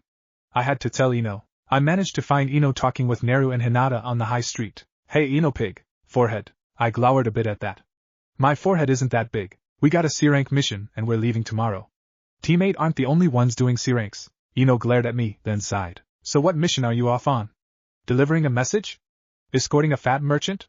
Babysitting Konohamaru? I couldn't help it. I smirked. Try bringing a lost clan back to Konoha. All three of them looked at me, interested. We're headed for the Land of Iron to locate the missing heir and potential clan leader of the Uzumaki clan, as well as his fiancée. And once we find them, we'll bring them back. Okay, I did not expect the reactions I got. From Ino, a look of surprise and jealousy. That was expected. Naru and Hinata looking at each other before collapsing in almost hysterical laughter. That was not. What the heck? It took several minutes for them to pull themselves together, and Naru was looking everywhere except at me. It was Hinata who spoke, her voice wavering. I am sure you'll have an interesting time. With Sasuke and me on the job, it's almost as good as done. I boasted and Naru started choking. Hinata gave him a look, then pulled something out of one of the storage seals on her bandolier. I really had to get one of those. Here, this may be useful. It's a shadow tag. I stared at it. It was a necklace with a square metal plate on it, a plate with a spiral etched on the front. If you feed chakra into it, it'll release one of Naru's shadow clones, ready to protect you. Hinata explained. It'll also send a pulse to tell us you're in trouble, so use it only when you really need to, alright? I nodded. I had seen Naru training with Guy and Lee. His skills were scary. Having one of him along as backup was reassuring. I put it on, tucking it underneath my top. Thank you. But what if you need it? I have several. Hinata responded, passing another one to Ino. By the time you get back, I'll have a special one made for each of you. Both Ino and I thanked her. We really liked Hinata. She was always kind, and she had Naru, so she wasn't a competitor for Sasuke. I hadn't realized at the time just why she didn't need anyone but Naru. She'd already won. Ino and I were competing for the second best. The journey itself was hell. It took a week of running and walking, and my stamina wasn't anywhere as good as I had thought. For the first few days, Kakashi, Kiba and Sasuke took it in turns to carry me. Kami, it was humiliating, and it kept getting colder. By the end of the week, I was grateful for the extra money I had brought. It allowed me to buy a warm coat and trousers. To heck with looking good, I needed to avoid freezing to death. After all, if I died, I couldn't claim Sasuke. Thank goodness I had found out how to do sealing scrolls. Carrying all my stuff would have been impossible otherwise. Everyone else was appreciative of my sealing skills when I provided them with scrolls to store their packs in. Something else to thank Hinata for. She was the one who had inspired me to research seals with that bandolier of hers. I still had to find out where she got it from. The rest of the journey was rather boring. Kakashi-sensei arranged for us to go with a merchant caravan leaving from one of the border towns on the route we were taking. The merchant himself was ecstatic about having a quartet Akameru, a quintet of ninja along for much of his journey. I used much of the time to study the medical jutsu scrolls and I practiced somewhat on the merchant's rather accident-prone kids, using the mystic palm technique to heal their cuts and scrapes. I also healed up 2 of his employees after they had got into a fight with each other. I couldn't restore the lost teeth, and I had to splint one of their arms since the mystic palm only speeds up healing and bones take a while even under the best of circumstances, but I got fairly good at it. Kakashi actually taught us a few things during that time. We learned tree walking and the theory of water walking. There weren't any lakes around to practice on.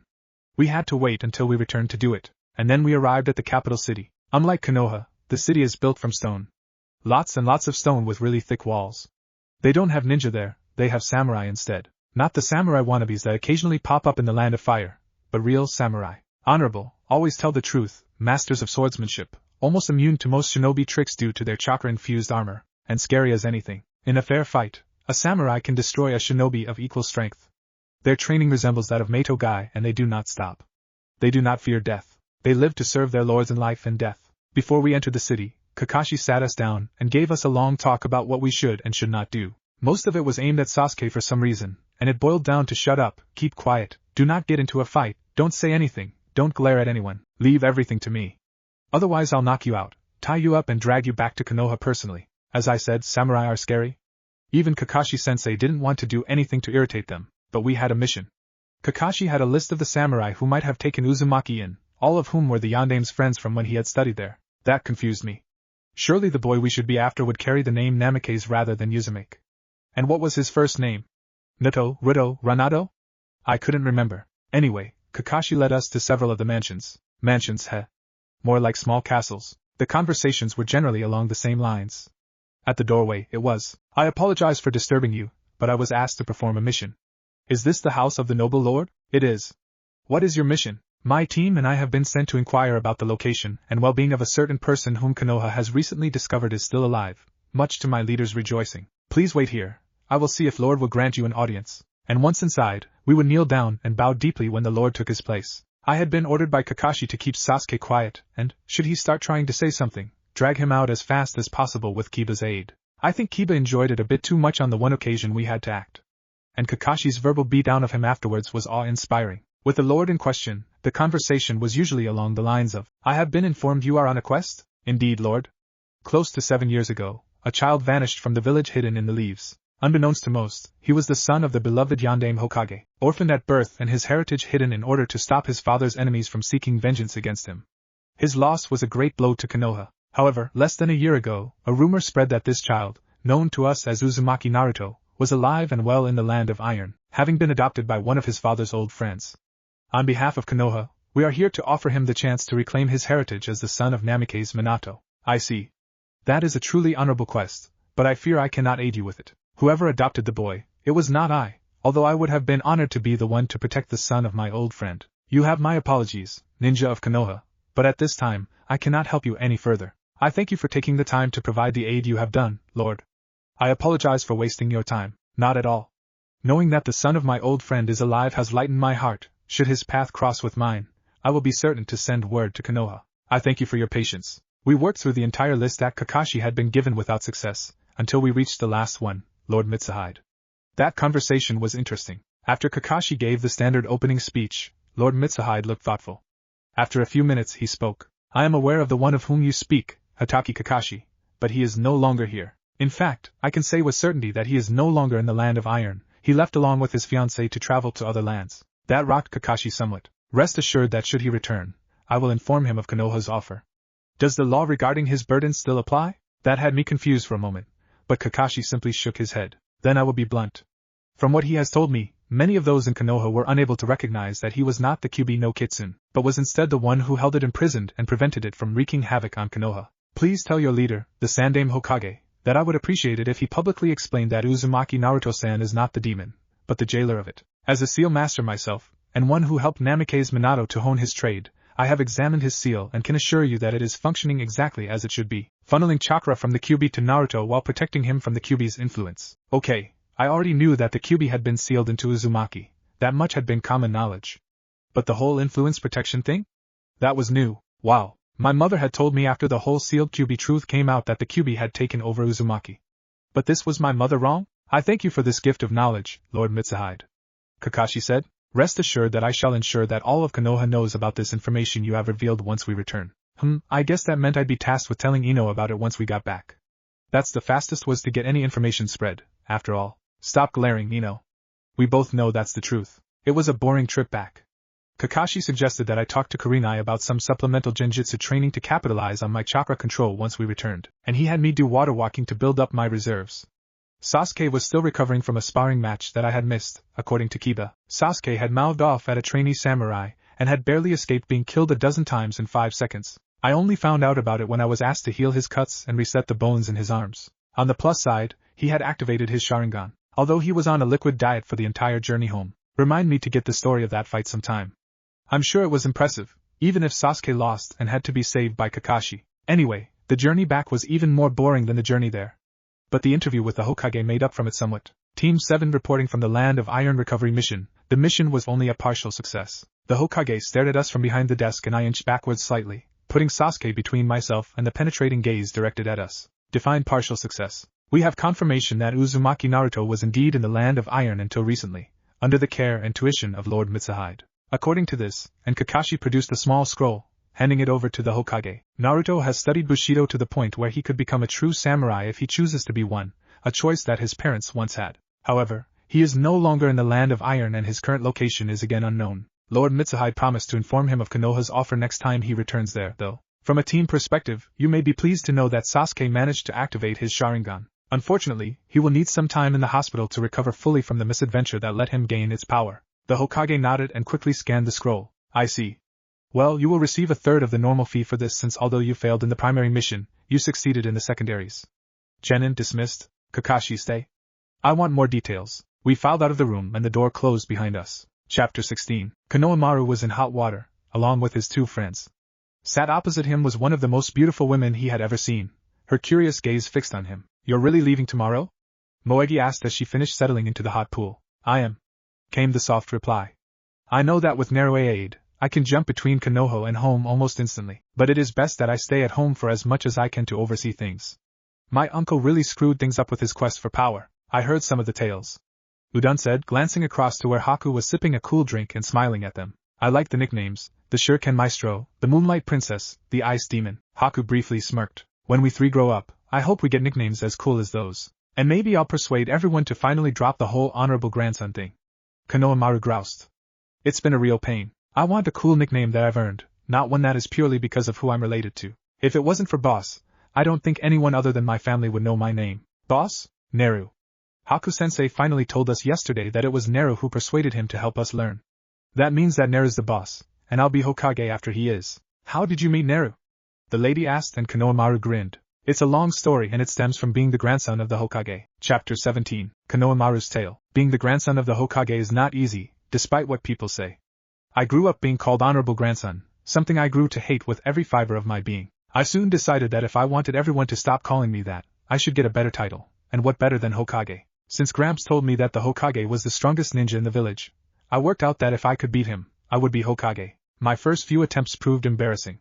I think Gramps was amused by my clumsiness because he gave me a tutor, a black-clad jonin called Ebisu. I still think Gramps was playing a joke on me with that. Ebisu was hopeless. Oh, he was a strong ninja, but he kept going on about how doing what he said was the shortest way to becoming Hokage and trying to get me to do strange exercises and going into complicated explanations that I couldn't follow.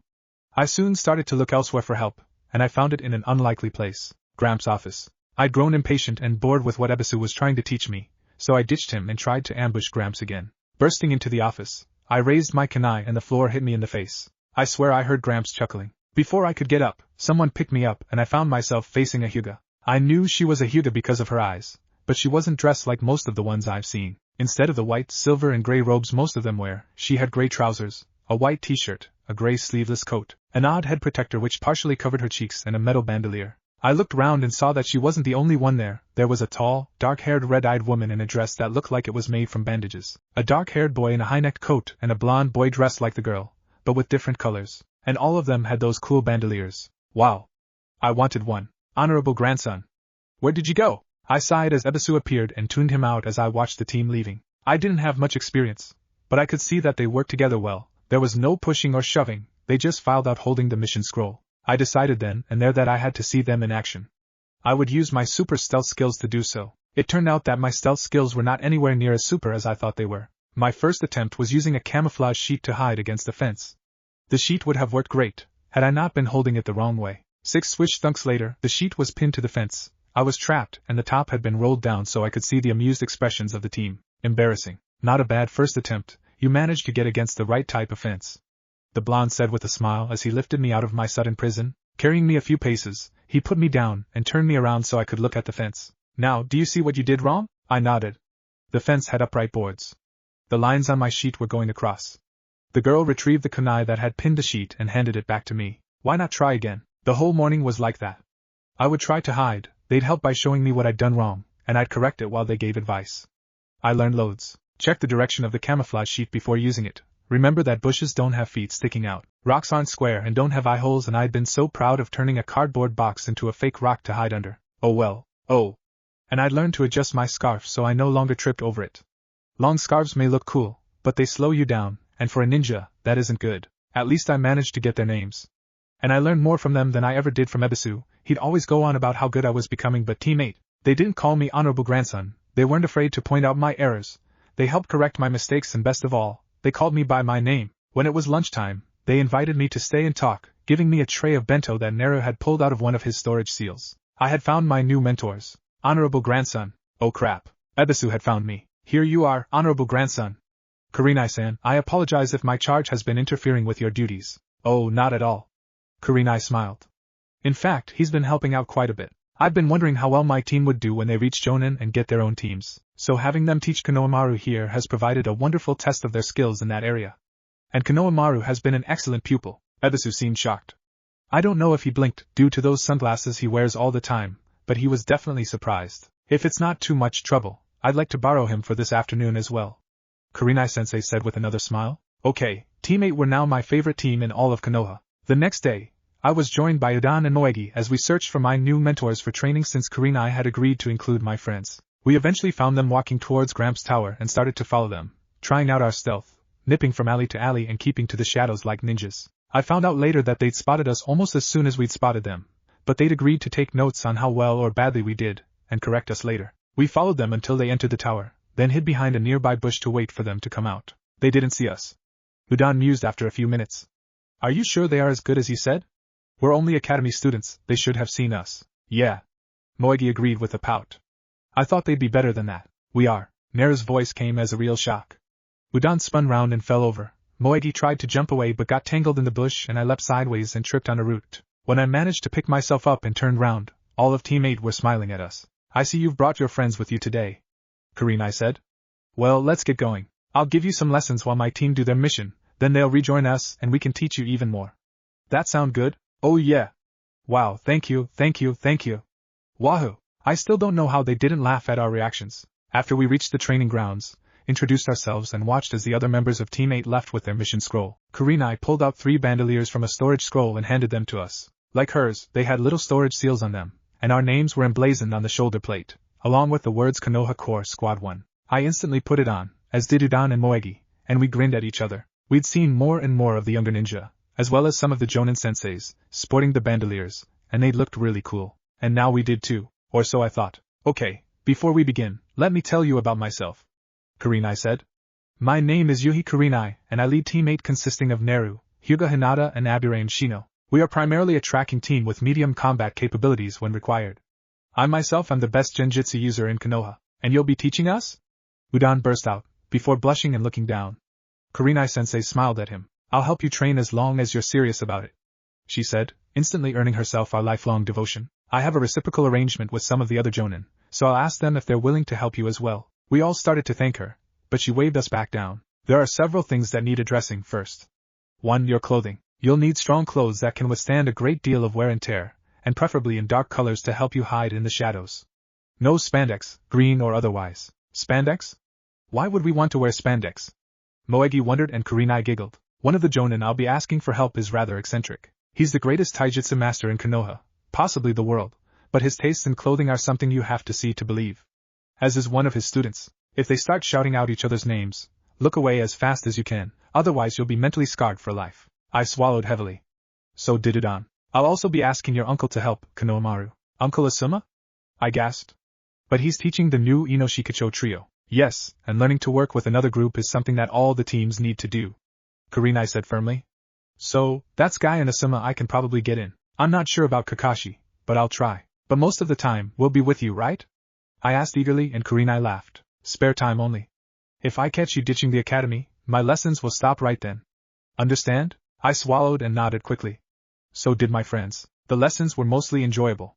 Kurenai-sensei arranged it so that when her team left on their first C-rank mission, Uncle Asuma oversaw some of our training alongside Team 10. They were mostly nice, but Ino kept calling it babysitting, although she did take us on a shopping trip to get good ninja clothing. Udan soon found himself facing Shikamaru in shogi, and although he lost, he did well enough that Shikamaru extended a permanent invitation to him, letting him enter the Nara clan holding at any time for a rematch. Uncle Asuma was impressed by that. We also learned about elemental jutsus and how they were strong or weak against each other, with Uncle Asuma showing his mastery of the wind element, throwing one of his knives through 2 trees and into a boulder. Yes, we were very impressed by that. Our time with Gai-sensei and Team 9 was almost as much fun, but in a far more exhausting way. Fortunately, Hinata's cousin Niji was there to shield us from the worst of Guy's devotion to the flames of youth. I made a mental note to thank Kurenai-sensei for her warning about mental scarring after Moegi was transfixed by their sunset genjutsu. It took her almost half an hour to come out of her shock trance, and she kept twitching for the rest of the afternoon. We did get help on our academy-style taijutsu though.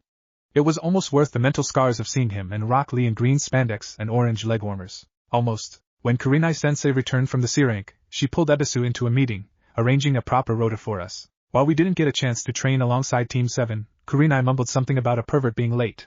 I didn't dare ask her what that was about. Teams 8, 9 and 10 welcomed us to train alongside them while Gramps gave it his approval. I think that they had a competition to see who could teach us the best, but I can't prove it. Oh, and Gramps reassigned Ebisu. Things really changed after Team 8's second C rank resulted in 4 new ninja joining the village.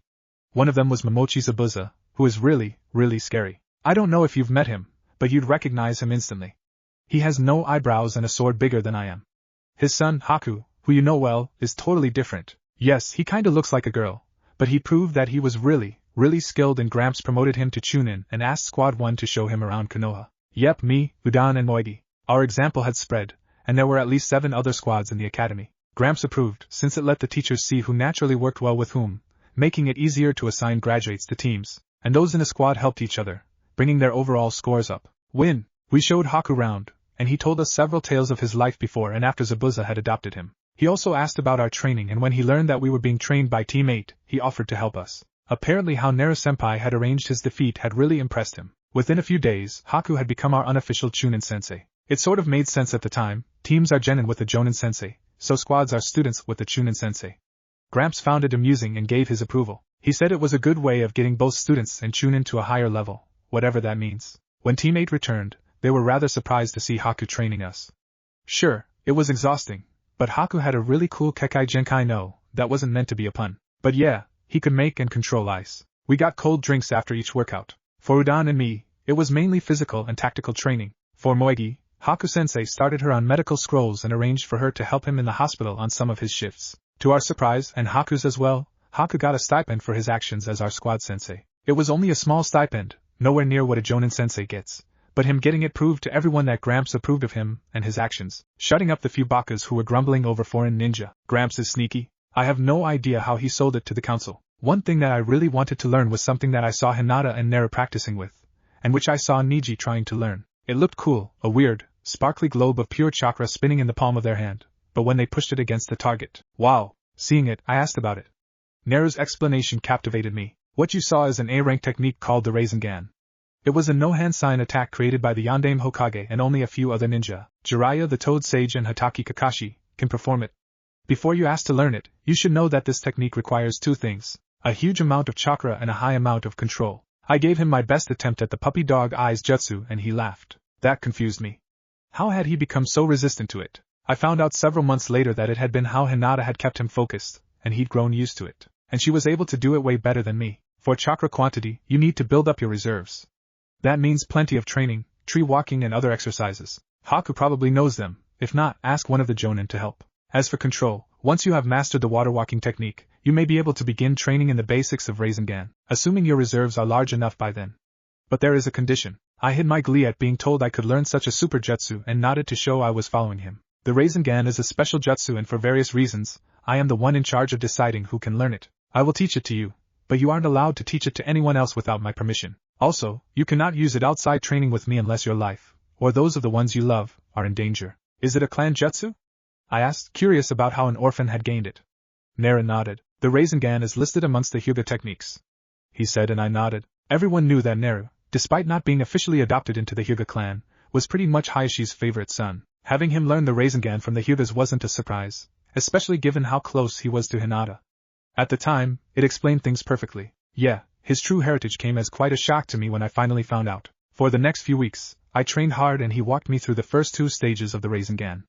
By the time the Chunin exams came, I was almost ready. I had the spin and was making progress on the power. All I needed to master was the tenacity, and there was no way I would give up. Believe it! What? Chapter 18. What the? Team 10, with its newest member, stopped as they watched Guy and his chibi clone Rock Lee sparring. There was nothing unusual about that sight, except for the fact that the duo were sparring blindfolded. Asuma stared at the unusual sight, then quietly moved across to Niji, who was watching them with amused tolerance. What are they doing? Good morning, Asuma-sensei, Team 10.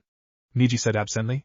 It is an idea that guy came up with after Lee was defeated during the exams. He felt that if Lee could learn to fight blindfolded, then should he ever find himself in a situation similar to the one that resulted in him being rendered unconscious, he could simply close his eyes and continue fighting. Apparently, it also has quite an advantage against high-level Sharingan wielders, since they tend to rely on their Jujutsu capabilities, and if you don't look them in the eye, they can't get you with their Genjutsu. That makes sense, Ino admitted. But blindfolds? It teaches the use of the other senses, Niji said. I have tried it myself, and it was very humbling to realize how much I rely on my Byakugan in combat. I may have mastered the gentle fist to the point where I can use it without needing to activate my Byakugan, but when I tried to fight blindfolded, I couldn't even hit my opponent, let alone his Tenketsu points. Asuma nodded and they watched until Guy managed to knock Lee down. Alright Lee, you lasted a full minute longer this time. Your flames of youth are growing at an amazing rate. Thank you Guy-sensei. Lee, Guy-sensei, Lee, Ji-sensei. Almost as one, Niji, Asuma and Team 10 turned away before they could get caught up in the Sunset Genjutsu. Team, go and do the mission. I'll catch up with you. There's something I want to ask Lee, Asuma said. His genin nodded and headed off as Lee and Guy separate and pulled off their blindfolds. Guy-sensei, isn't that Asuma-sama with Niji-san? Indeed it is, my beloved student. Come, let us see what he wants. Asuma hid a sigh as the duo jogged over, grinning almost manically. So, my fellow Jonin, what brings you here on this most youthful of days? Asuma shrugged slightly. I was wondering about something. Well, two things. I heard that you were both involved in the development of the new Juken styles used by the Hyuga, and I also heard that you were there when all those teams suddenly decided to flee Konoha just before the exams. Lee! Guy exclaimed. I need to help Niji-kun continue to master his Juken. While we are doing that, you tell Asuma what he wishes to know. Yes, Guy-sensei! Lee half-shouted. As Guy and Niji moved away, Lee sank down to sit cross-legged on the ground. Please be seated, Asuma-sama, and I shall begin my tale. Chapter 19, Lee's Tale. I first met my youthful friend Naru at the behest of my wonderful sensei Mato Guy. He explained that the honorable clan head Hyuga Hayashi was concerned about the most unyouthful attempt to capture his daughter several years prior, and had been working with my wonderfully youthful sensei to fan not only her flames of youth into an inferno, but that of the entire honorable Hyuga clan also. The reason that he had chosen Guy-sensei to aid in this endeavor is that, like I hope to be, Guy-sensei is truly gifted in the ways of taijutsu, a result of his being a true genius of hard work. It was his expertise that Hyuga-sama drew upon to aid in creating new and ever more youthful forms of Juken, incorporating elements from other styles to create new ways of fighting. I helped with the development of these new styles, learning the katas of the gentle fist in the process. Although my inability to mold chakra and my lack of the Byakugan meant I could not close the Tenketsu of my opponents, I was able to assist Guy-sensei in creating the 6 new styles of the gentle fist. There were 5 reserved for the Hyuga with Byakugan, 1 for each elemental affinity, and the last one based on the Juken, but for those trusted by the Hyuga to fight by their side.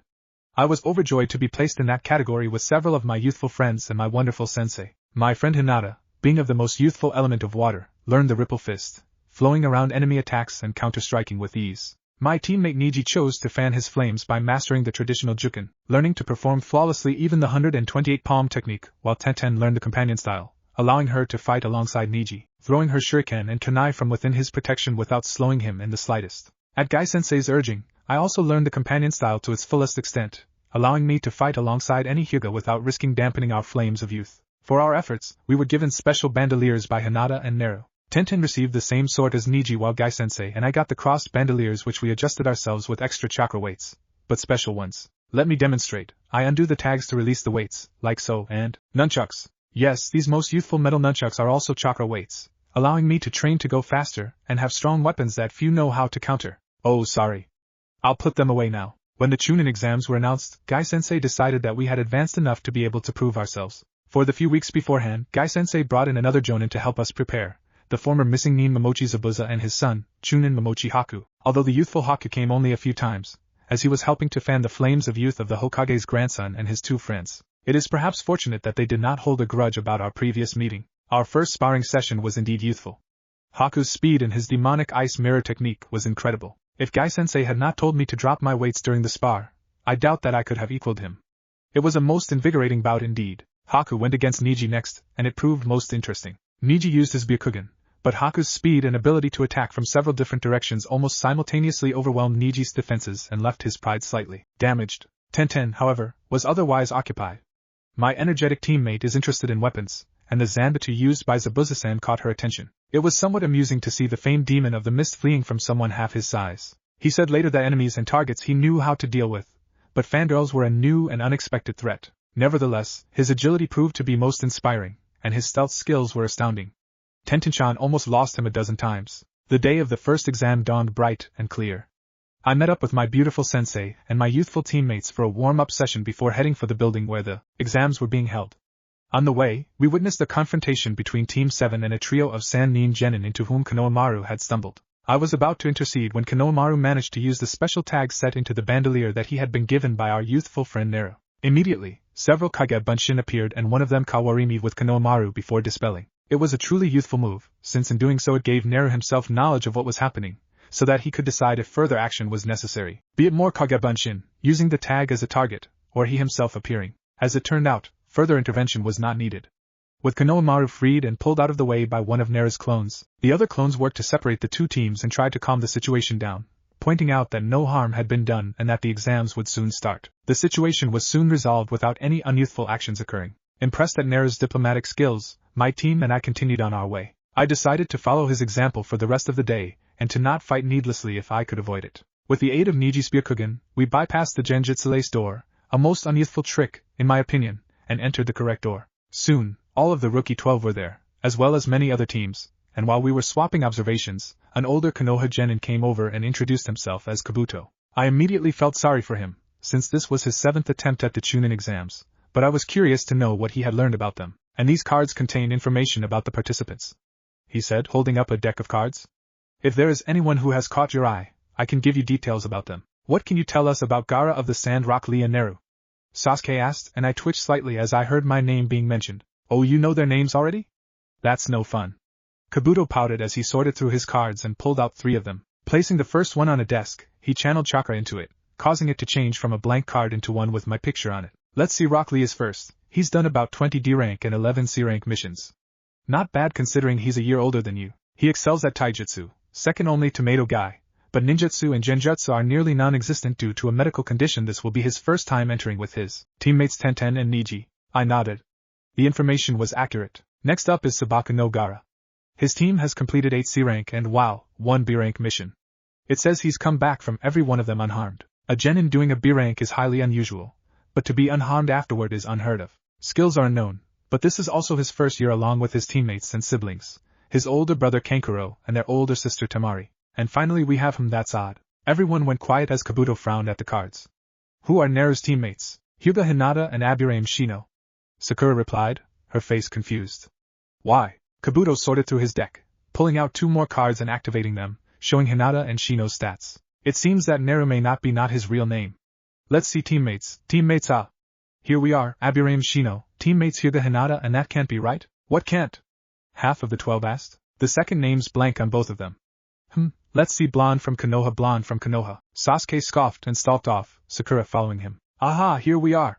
2 blondes, Yamanaka Ino and Namikaze Naruto? Everyone went silent, and we all turned to stare at Naru, who looked round. What? Namikaze? As in the Nato? The Yandame Hokage? Your card must be wrong. Kiba asked, disbelief filling his voice, but then another voice sounded. His hair, his eyes, Kami. The yellow flash had a kid. Ruanan! With a speed that even I would be hard-pushed to match without dropping my weights, 7 of the teams fled the room, mostly through the windows. I managed to see the Hittites of the fleeing teams. They were from IWA. Originally known as Uzumaki Naruto, parents Namikaze Minato and Uzumaki Kushina, Kabuto said slowly, reading from the card that now held Naru's image. Shit! He's the red-haired Habanero's son. Run before he kills us all. Another 5 teams, these ones from Kiri, followed the IWA Nins, through the windows. I was confused. I wasn't the only one. What was going on? Who was Naru, really? You could have heard a Saban drop. From the other side of the room, Sasuke was looking round in bewilderment at the suddenly less crowded room. I guess he hadn't heard Kabuto's revelations. Alright brats, settle down. My name's Ibiki and shouldn't there be more of you? The IWA and Kiri teams realized they needed to be somewhere else. Tenten mumbled, looking at the broken windows, then her gaze drifted round and became even more confused. We seem to have lost the Kumo teams as well. Nope, what are you doing? Leave Naru alone. Stop bowing to him. Ibiki shook his head. Alright, everyone to your seats. I guess we'll have some spare seats for this stage. And someone tell me exactly what in Kami's name I missed. Naru surprised us all at the end of the exam with his tactical insight. Ibiki had let us choose whether or not we wished to take the 10th question, and several teams, none of which were from Konoha, had departed. Naru remained silent until Sakura began to move as if she was about to leave, then he slammed his fist on his desk. I think we've waited long enough, Ibiki. Give us the question, or I'll grab it from your desk myself and read it out to everyone. None of us are going to quit, so give us the damned question. Ibiki glared at him, but his youthful speech had inspired us all. After a few minutes, Ibiki sighed. There is no 10th question. You have all passed. The silence that followed was broken by Kiba shouting, "What?" Ibiki glowered. The 10th question was a test to see if you were willing to risk losing everything to complete a mission. You all passed that test. The mission has been completed. Now, Ibiki was interrupted by a very familiar Zanbato flying in through one of the broken windows and embedding itself in the wall. Before we could recover, Zabuza appeared, standing on top of it. Alright, only 13 teams? Wow, Ibiki. I thought I was brutal. Not me. Ibiki sighed. Someone managed to scare all of the IWA and Kiri teams away. Kabuto, after the next stage, you and I are going to have a long talk about how you got that information about Neru, then you are going to be transferred to TI. Whether it's as a prisoner or researcher will depend on what I learn. And Inoichi Yamanaka will be involved. Kabuto nodded and Zabuza cleared his throat. Okay, head over to Training Area 44, my assistant, and I will be waiting there. You have 2 hours to grab what you need for a 5-day high-risk survival mission. Move. I joined my team and we left through the windows, youthfully. Chapter 20. No, yes. Here we are, the perfect blend of style and usefulness, and it'll set off your eyes perfectly. Moegi accepted the top and darted into the changing room. A moment later, she emerged and gave a twirl. Are you corrupting my student, Ino-san? A familiar voice asked and Ino spun round with a wide smile. Haku-san. Are you here for a makeover? Would you like to go masculine or feminine this time? Haku smiled as he fended off the overexcited fashion queen. I came to pick up my new formal robes for the wedding, he said, and Ino's eyes brightened. Oh Kami! Please, you have to show me what they look like. You know I'm the fashion and style goddess of Konoha. Moegi, try using this belt, with these storage pouches. As a mezzanine student, you can never have too many pouches, even with that bandolier of yours. Haku smiled as his student vanished into one of the changing cubicles and Ino turned to face him. She isn't meant to be doing a D rank or be at the hospital, is she? No, this is her free time, and she seems to be enjoying herself very much. Haku said with a soft smile. What you said about pouches is quite correct. There are many situations where you don't have the time to unseal anything, and times when seals are your best friend. Ino responded, stroking the bracer that she wore on her left arm. Haku's eyes settled on it, and he raised his brow. That isn't the one you used before and your bandolier? After the preliminaries, I turned my bandolier into my new belt. Ino said, stroking it with a grin. Storage seals at the front and sides, pouches at the back. And Nero was willing to make me a new shadow bracer with the Horatian tag built into it. Defense and reinforcement all in one. Haku nodded. I see. Functional and decorative. Ino nodded. Yep. The shadow bracer saved my life during the exams. Moegi emerged from the changing room, a curious expression on her face. Ino-san, what do you mean? I admit to curiosity as well. Haku said. It was in the scariest place in Konoha Ino started. Chapter 21. Ino's Tale, the Forest of Death. Even now, the name still causes me to shiver. I'll never forget. I thought that the exam had been bad enough, but when we met up outside Training Area 44, it was really scary. The area outside was alright. Sure, we had to face the demon of the bloody mist, Zabuza, but considering that he'd been known to run away from Tenten when she went fangirl about his sword, I figured he wasn't going to claim he was the scariest thing around. I was right. Alright, brats, listen up. You may think I'm scary, but this forest is worse. You'll have 5 days to reach the tower in the middle, but don't think it's that simple. His glower was ferocious as he motioned, and his son, Haku, held up 2 scrolls. Each team will get a scroll, either heaven or earth. To finish, your entire team needs at least one of each scroll when you arrive at the tower. There is no upper limit, but be aware that the longer you stay out there, the more of a target you are. My advice, when you have the 2 scrolls, get to the tower fast to rest up for the next stage. Be aware that we expect fatalities, so you all need to sign a form releasing Konoha from responsibility and liability if you die. No form, no scroll, and no possible promotion. Once you've signed your lives away and got your scrolls, you'll report to one of the gates and wait for the start signal before entering. If at any time you wish to quit, get to one of the gates and exit so we can get your cowardly ass back to your sensei. Be aware that your full team is needed to pass, so if one of your team dies, you may as well leave. Any questions? Tough. Get signing. The gate opened up in front of us, and we stepped into hell. Shikamaru took charge since I was obviously nervous. Alright, tell me what you're carrying on you, both ready for use and sealed in the bandoliers of yours. Yeah, Shikamaru had decided that trying to get a bandolier for himself was too troublesome. Typical. Choji instantly reeled off his weapons, mainly kunai and ninja wire, as well as enough rations to last us a month. I followed suit, ending with, and a shadow tag bracelet. Both Shikamaru and Choji looked at me in confusion. What's one of them? I held up my left arm. If I channel my chakra into this tag, it releases a Kaiga Bunshin of Neru and sends out a signal that we're in trouble. Shikamaru frowned thoughtfully. I see. We'll only use that as a last resort since we have no way of knowing what scroll Neru's team has, and telling him we're in trouble may inspire him to take advantage of us. But reinforcements that increases the possibilities. Alright, Choji, can you sense anyone near us? Choji closed his eyes and concentrated. 2 teams, one that way, the other over there and closing in. Neither feels familiar. Shikamaru nodded. The one incoming is probably tracking us somehow. If we lead them to the other team you sensed, we might be able to take advantage of them fighting each other. Let's go. Shikamaru's plan worked, and the 2 teams crossed paths. We stayed undercover to watch, and it was brutal. The 3 who had been chasing us fell on the other team, who happened to be from Suna. The Sand siblings. The fight barely lasted a minute as the youngest used his sand to trap and kill the other team, letting them grab the dropped heaven scroll and head off towards the tower. That was scary. I nodded, unable to get the image of the red-haired boy's eager expression as he killed the trio out of my head. I think we need to find another team. One not so scary. Shikamaru nodded and Choji closed his eyes in concentration. I think there's a cluster over that way, 3 teams I think. There was indeed a cluster, but to use a phrase I heard my father use when he thought I wasn't listening, it was a clusterfuck. Don't give me that look. I said it was my father's phrase. Team 7 was there, but Sakura was the only one up. Kiba was curled up by a cave, his ribs obviously broken, while Sasuke was inside the cave, out cold. Facing Sakura and each other was a team from grass and a team from sound. We need to do something. I whispered as the 2 full teams agreed to a truce while they killed Sasuke and the others. Summon reinforcements. Shikamaru said as he prepared his shadow bind. Choji, get Kiba into the cave and guard the entrance with Sakura. Ino and I'll join you as soon as we can. I nodded and placed my right hand on the bracelet. Closing my eyes, I channeled my chakra into it. What's up? Neru's voice startled me and I looked round to see 4 of him looking at me curiously. Neru clones, we need a defensive perimeter around the cave. Shikamaru said. I am aware of the weakness of shadow clones, so Choji'll open the way there for you. Get Kiba and Sakura inside so she can start healing them, then back Choji up. The clones nodded. I found myself getting a new appreciation for Neru. The battle was intense.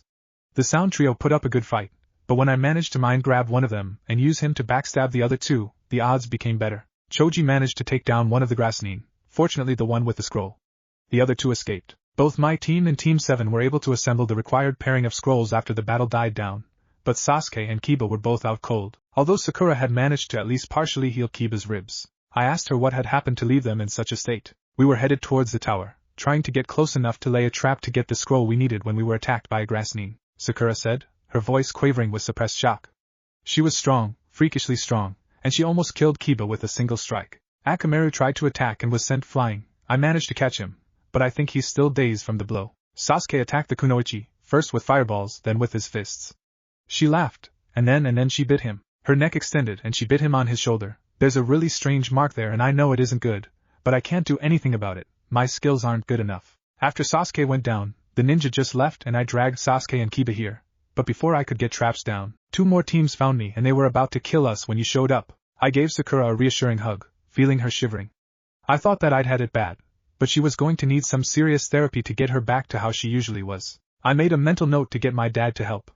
He's known as the best for a reason, after all. Shikamaru and Choji set some basic traps around the cave and we settled in for the night. I fell asleep with Sakura still curled up to me for comfort and reassurance. The next day, we had 6 shadow clones guarding us, and Kiba was able to move. Sasuke was still out cold. We held a quick conference to decide on what to do and how to do it. We have our scrolls, Shikamaru said, one eye looking at the clone who had joined our meeting.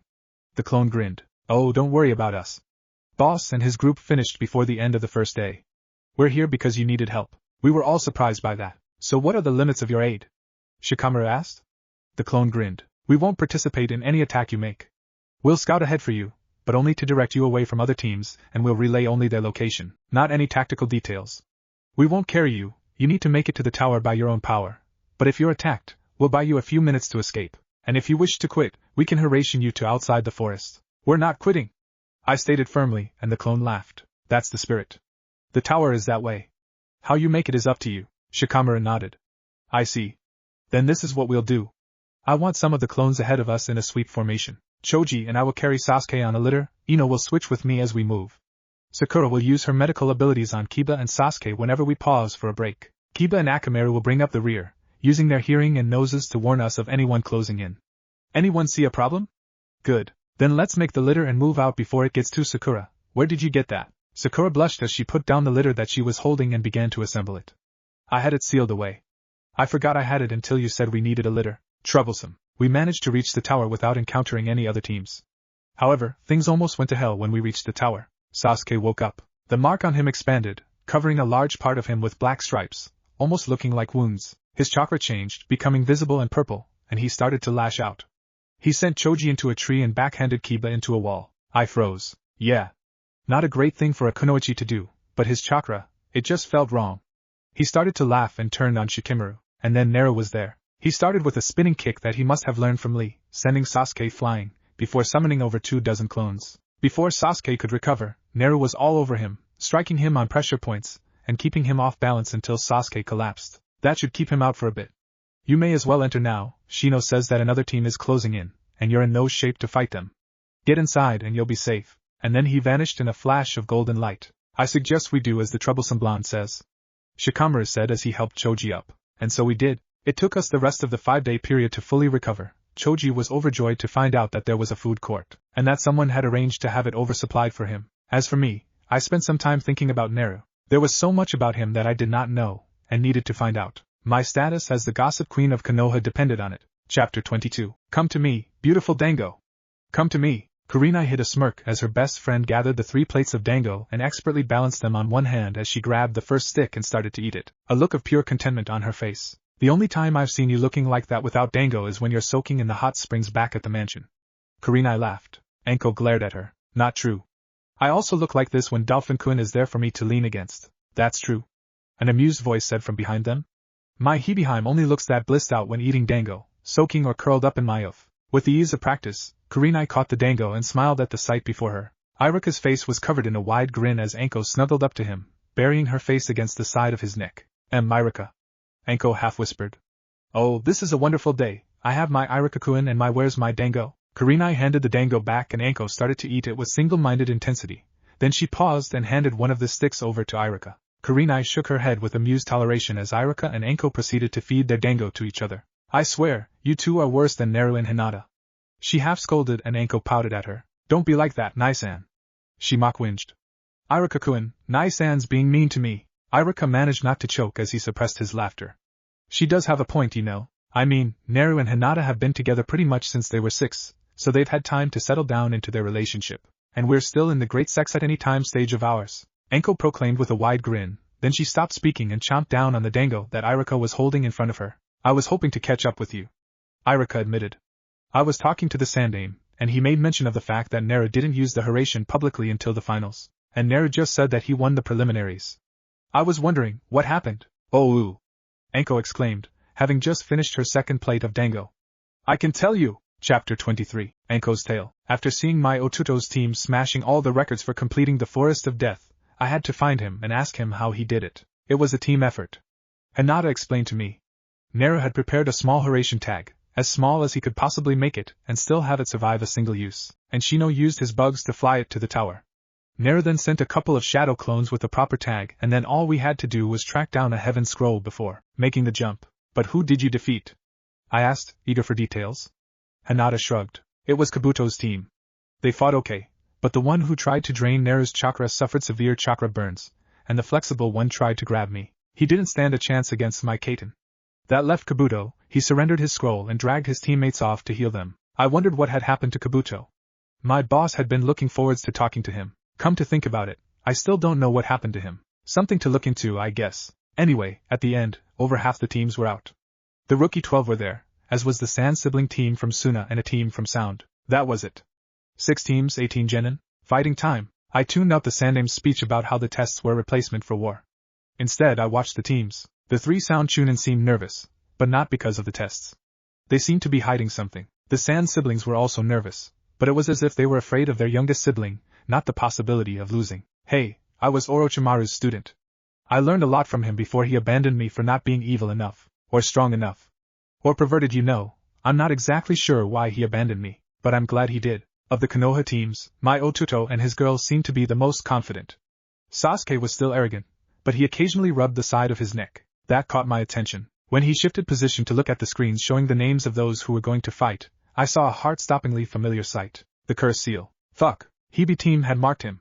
Orochimaru had placed the damned curse seal on Sasuke. He'd claimed the Uchiha. The first fight started, one of the Sound, the girl, against Shikamaru, the kid genius. I moved to beside Hiruzen. We may have a problem with Sasuke, I whispered. He nodded as the girl threw several pairs of saban at Shikamaru. I already know about the curse seal, Enko. Kakashi will use an influence restraining seal to prevent it gaining any more control once these matches are over. I nodded, then winced as Shikamaru, who had somehow managed to catch the girl in his shadow despite her sound-based genjutsu, used his jutsu to ram her head into the wall, knocking her out. Damn, he's good. I noted. Most of the other matches went by in a blur, with some interesting techniques used. The sound guy lost against Shino, who managed to plug his arm cannons with bugs, causing a very nasty back blast that took his arms off. The fight between Temari of Suna and Tenten was brutal. When Tenten realized that her weapons weren't going to penetrate Temari's wind defense, she switched to using a Naginata and Temari found herself severely on the defensive. Zabuza was smirking as Tenten's blade damaged Temari's battle fan and clothing before Temari got a lucky shot in. It was aimed at Tenten's gut, but Tenten ducked at just the wrong time. Although Temari won, she fell over a minute later, bleeding and too exhausted to move. Some bandages and a blood pill soon had her back to a point where she could watch, though. Zabuza carried Tenten to the infirmary. He glared at everyone as he did so. I hadn't realized that he was such a softie. I wasn't surprised, though. I knew that guy had asked Zabuza to help him train Tenten. I guess she'd grown on him. Gaara of Suna took out the other sound guy, encasing him in sand, then crushing him. The scary part was the reactions of his siblings and his Jonin sensei. They expected it. What the hell was that kid? Who raises a psycho like that, and why? Brat was probably almost as big a threat to his allies as his enemies. Sasuke passed when Sakura forfeited rather than fight him, not surprising given her fangirl outlook.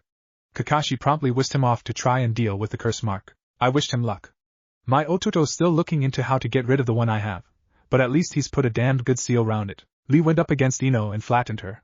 Poor girl didn't have time to do her mind swap jutsu before Lee KO'd her with the neatest set of Goken strikes I ever saw. Sakura smirked at Ino's loss until Kurenai pointed out that she hadn't even managed to throw a single punch, unlike Ino. Sakura promptly left in a huff to help look after Sasuke-kun. Girl was backsliding. Then again, she was surprisingly good at medical ninjutsu for a genin, so she may have had a valid excuse. Choji found himself up against Kankuro, the Suna puppeteer, who made the mistake of calling him fat. Big mistake. No pun intended. After 5 minutes of Kankuro's adrenaline-boosted panic dodging of Choji's high-speed meat tank technique, and the loss of 2 puppets, smashed to pieces, Choji finally succumbed to the low-level non-lethal poison needles Kankuro had managed to stab him with at the start of the match. Kankuro didn't win though. Kami knows how, but when Choji fell over, it was straight onto Kankuro. Mutual KO. We all made a note. Never called Choji fat. It was quite funny though. Then the 2 fights I had been waiting for. Hinata went up against Kiba, the cocky little brat. Despite being slammed down by his family every time he did something boneheaded, he was still convinced he was a true alpha. That fight I remember fully. The 2 of them walked down to in front of us, and Hinata settled into her ripple fist stance while Kiba just stretched a bit before taking his stance. Ginma gave the signal to start, but Kiba decided talking was better. Hey, Hinata, before we fight, I have to know.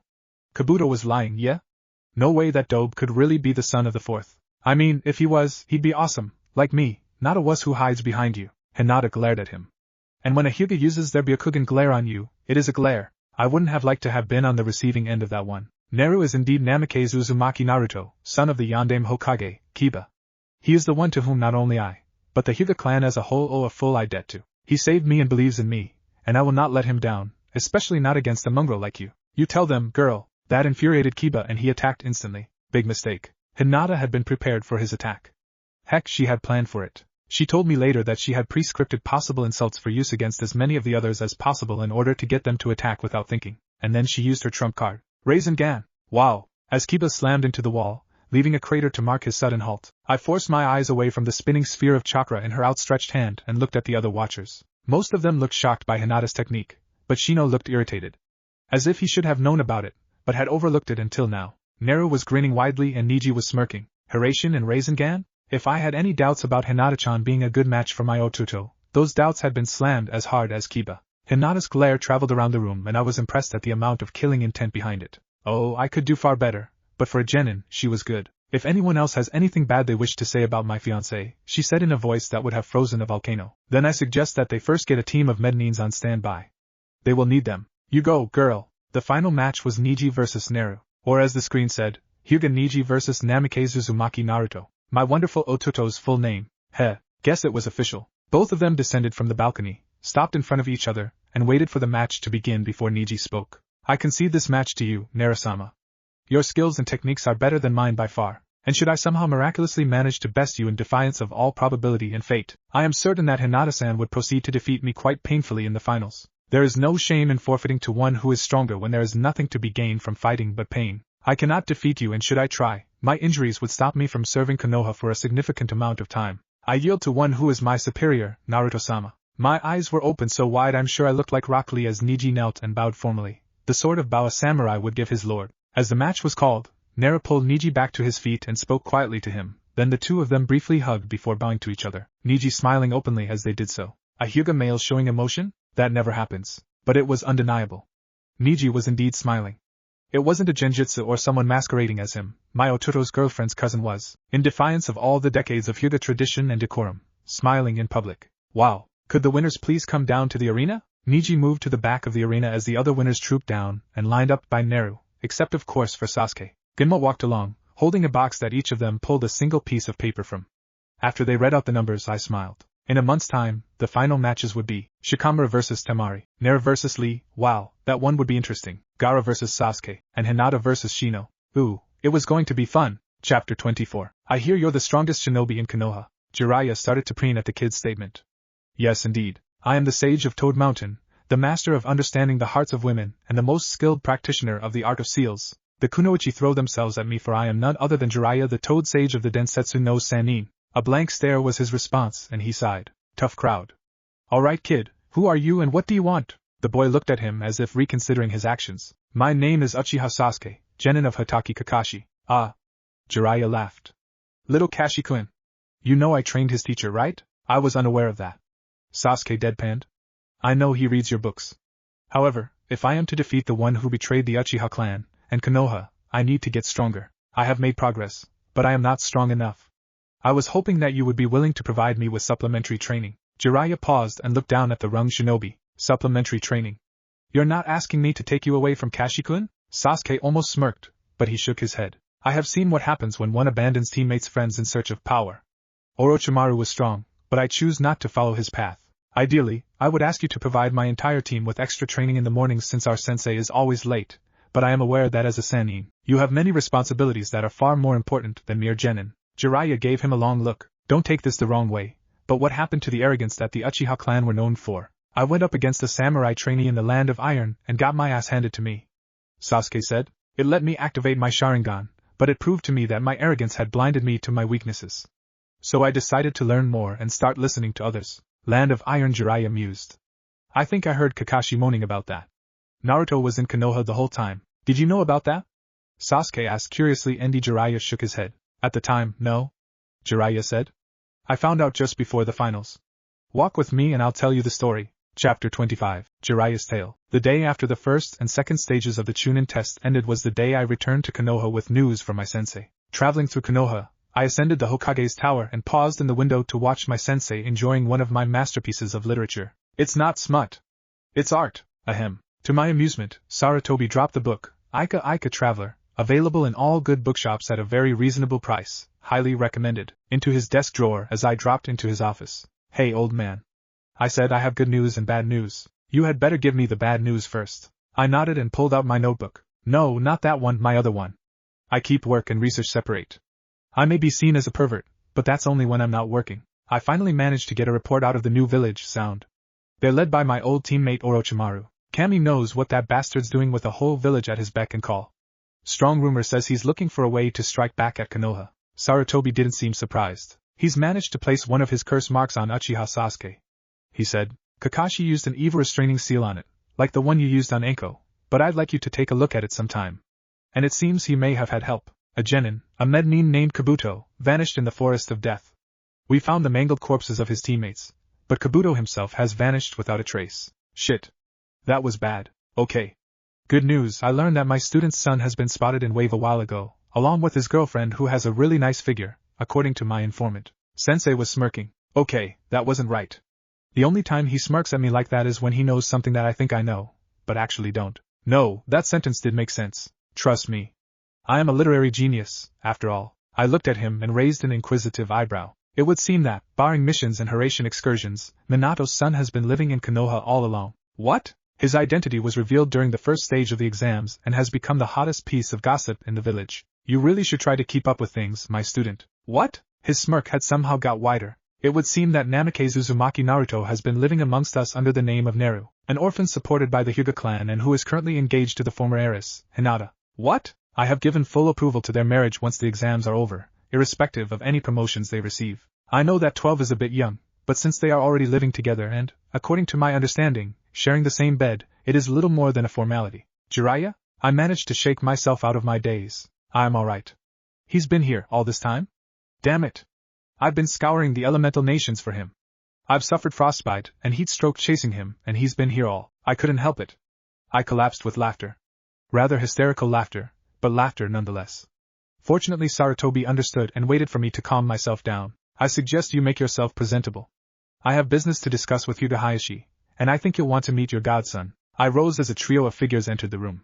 The first was Hayashi, tall and proud. On his left side was a beautiful young girl who just had to be the apparently legendary Hinata, but it was the person on the right who transfixed me. He was wearing the formal robes of a Hyuga, except instead of gray and white, his were black and silver. His long blonde hair was pulled back into a loose ponytail, while his blue eyes looked at me curiously. Apart from the whisker lines on each cheek, he could easily have been Minato reborn. And this is my former student, Jiraiya, the Toad Sannin.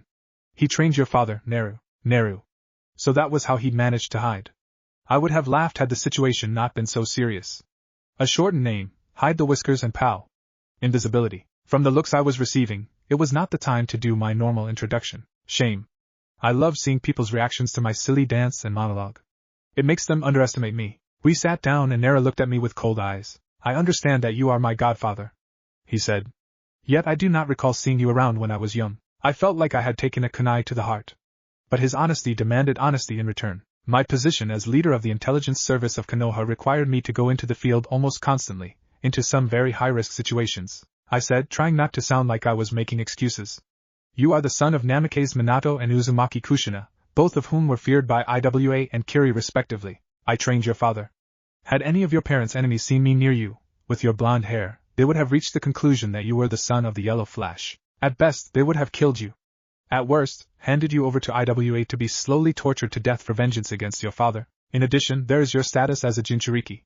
There is a group called Akatsuki which is seeking to locate all the Jinchuriki for purposes as yet unknown. As a small child, you would have been very vulnerable outside Konoha. My intention was to have you raised in an orphanage until you reached an age to become an academy student, then give you an apartment to live in until you reached Chunin. When you did, I or Sarutobi would have explained to you about your burden and heritage, and then we would have brought you to your parents' home so you could learn all their jutsus and claim your inheritance. We never counted on Danzo trying to seize control of you, of your status as Jinchuriki being leaked to the civilians, or your early expulsion from the orphanage. When we found out, I earmarked an apartment for you to move into as soon as we could find or manufacture a reason, but you vanished without trace. Neru nodded slowly and I released a breath I hadn't realized I had been holding. After you vanished, I made finding you my first priority.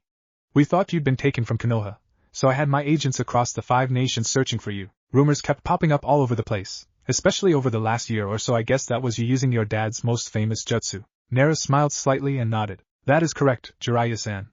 In fact, it led to one genin team trekking over to the Land of Iron to try and find me. I haven't had a chance to talk to them since my identity was revealed, but since only one of them is heading through to the finals, Sasuke has already been taken out of Konoha by Kakashi for training. Hiruzen interjected. Given how Kakashi holds himself apart from the rest of the Jonin, I would be willing to bet that neither of them actually know about your true identity. Neru smirked. It'll come as quite a surprise to the emo at the finals, huh? Good, it might finally dislodge that stick of his. I blinked and made a mental note to catch up with everything that had been going on in the village. But first, I had some bridges to rebuild. Naruto, as your father's sensei, I learned a few of his techniques. You already know the Hiraishin, but do you know his other technique? Both Naruto and Hinata had extended their right hands and produced perfect Raisengans. I blinked. I see. Then I have something else that might help you. I am currently the only Toad summoner, but your father was one.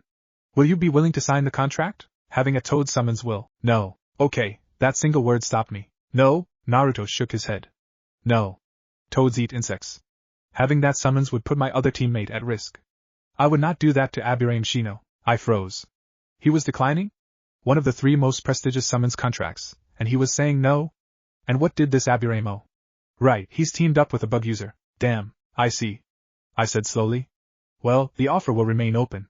How much have you learned? I have access to the full Namikaze Uzumaki library, Naruto said with a smile. With Hinata's aid, I have managed to learn almost everything in both sets of clanjutsu. That includes the Hiraishin, which Hinata has learned as well. My eyes widened. Damn it, Minato had tried to teach it to me, but my control wasn't quite good enough for it. With the damned kitsune in his gut disrupting his chakra, how in Kami's name had Naruto managed to achieve the control required? Living with a clan who can see chakra proved very useful. Naruto remarked, and I nodded in sudden understanding. The Byakugan would have allowed them to give him real-time feedback on his chakra state. So aside from the Rasengan, have you given any other jutsus to the Hyugas? I asked. Naruto smiled slightly. I have. I have given them the use of my father's Rasengan and knowledge of my mother's chakra chains, although none of the Hyugas can generate enough chakra to create more than a dozen links at this time. Hayashi-sama has already instituted chakra-building exercises for the younger Hyugas in the hope that they can integrate the chain into the gentle fist, or its variants. And how many links can you make? I asked, curious. I had seen his mother use the chains once, creating a dozen chains each twice as long as she was tall. Currently, 20 chains, each of 50 feet. Naruto said, and I fought to prevent my jaw from hitting the floor. I am also training in my mother's kenjutsu style. Holy, he had mastered both of his father's best-known jutsus, and managed to outdo his mother, and he had given the Hyuga, masters at chakra manipulation, 2 of those jutsus. No wonder they'd arranged for him to marry the Hyuga heir. The debt they owed him must be huge. No wonder he was marrying the heir. I left the Hyuga compound having learned about how he had managed to learn about his lineage. Pure simple luck. 1,000,000 to 1 chance of circumstances. Lucky Gaki. At Sensei's request, I agreed to keep a low profile. Although I had thought about teaching my godson a few tricks, what he had already learned would more than suffice to see him through the genin exams. Kami, it would probably blast him through the jonin test as well. Especially once he got some serious experience. His refusal to sign the Toad contract was a potential problem, though. Oh, most ninja go through their lives without needing summons, but with Akatsuki after him, he could really have used the backup. And as far as I know, the Toads are the only ones who can teach the sage techniques. I could only imagine what he'd be capable of if he learned it. Akage would seem as a genin next to him. Oh well. There's always a chance he'll change his mind. And if he learns to use the Kyuubi's chakra as well, wow. Just wow. I just hope that he has enough time to learn should he ever discover he needs it. Life has a nasty habit of doing things like that. Oh well, at least I'll be there for him.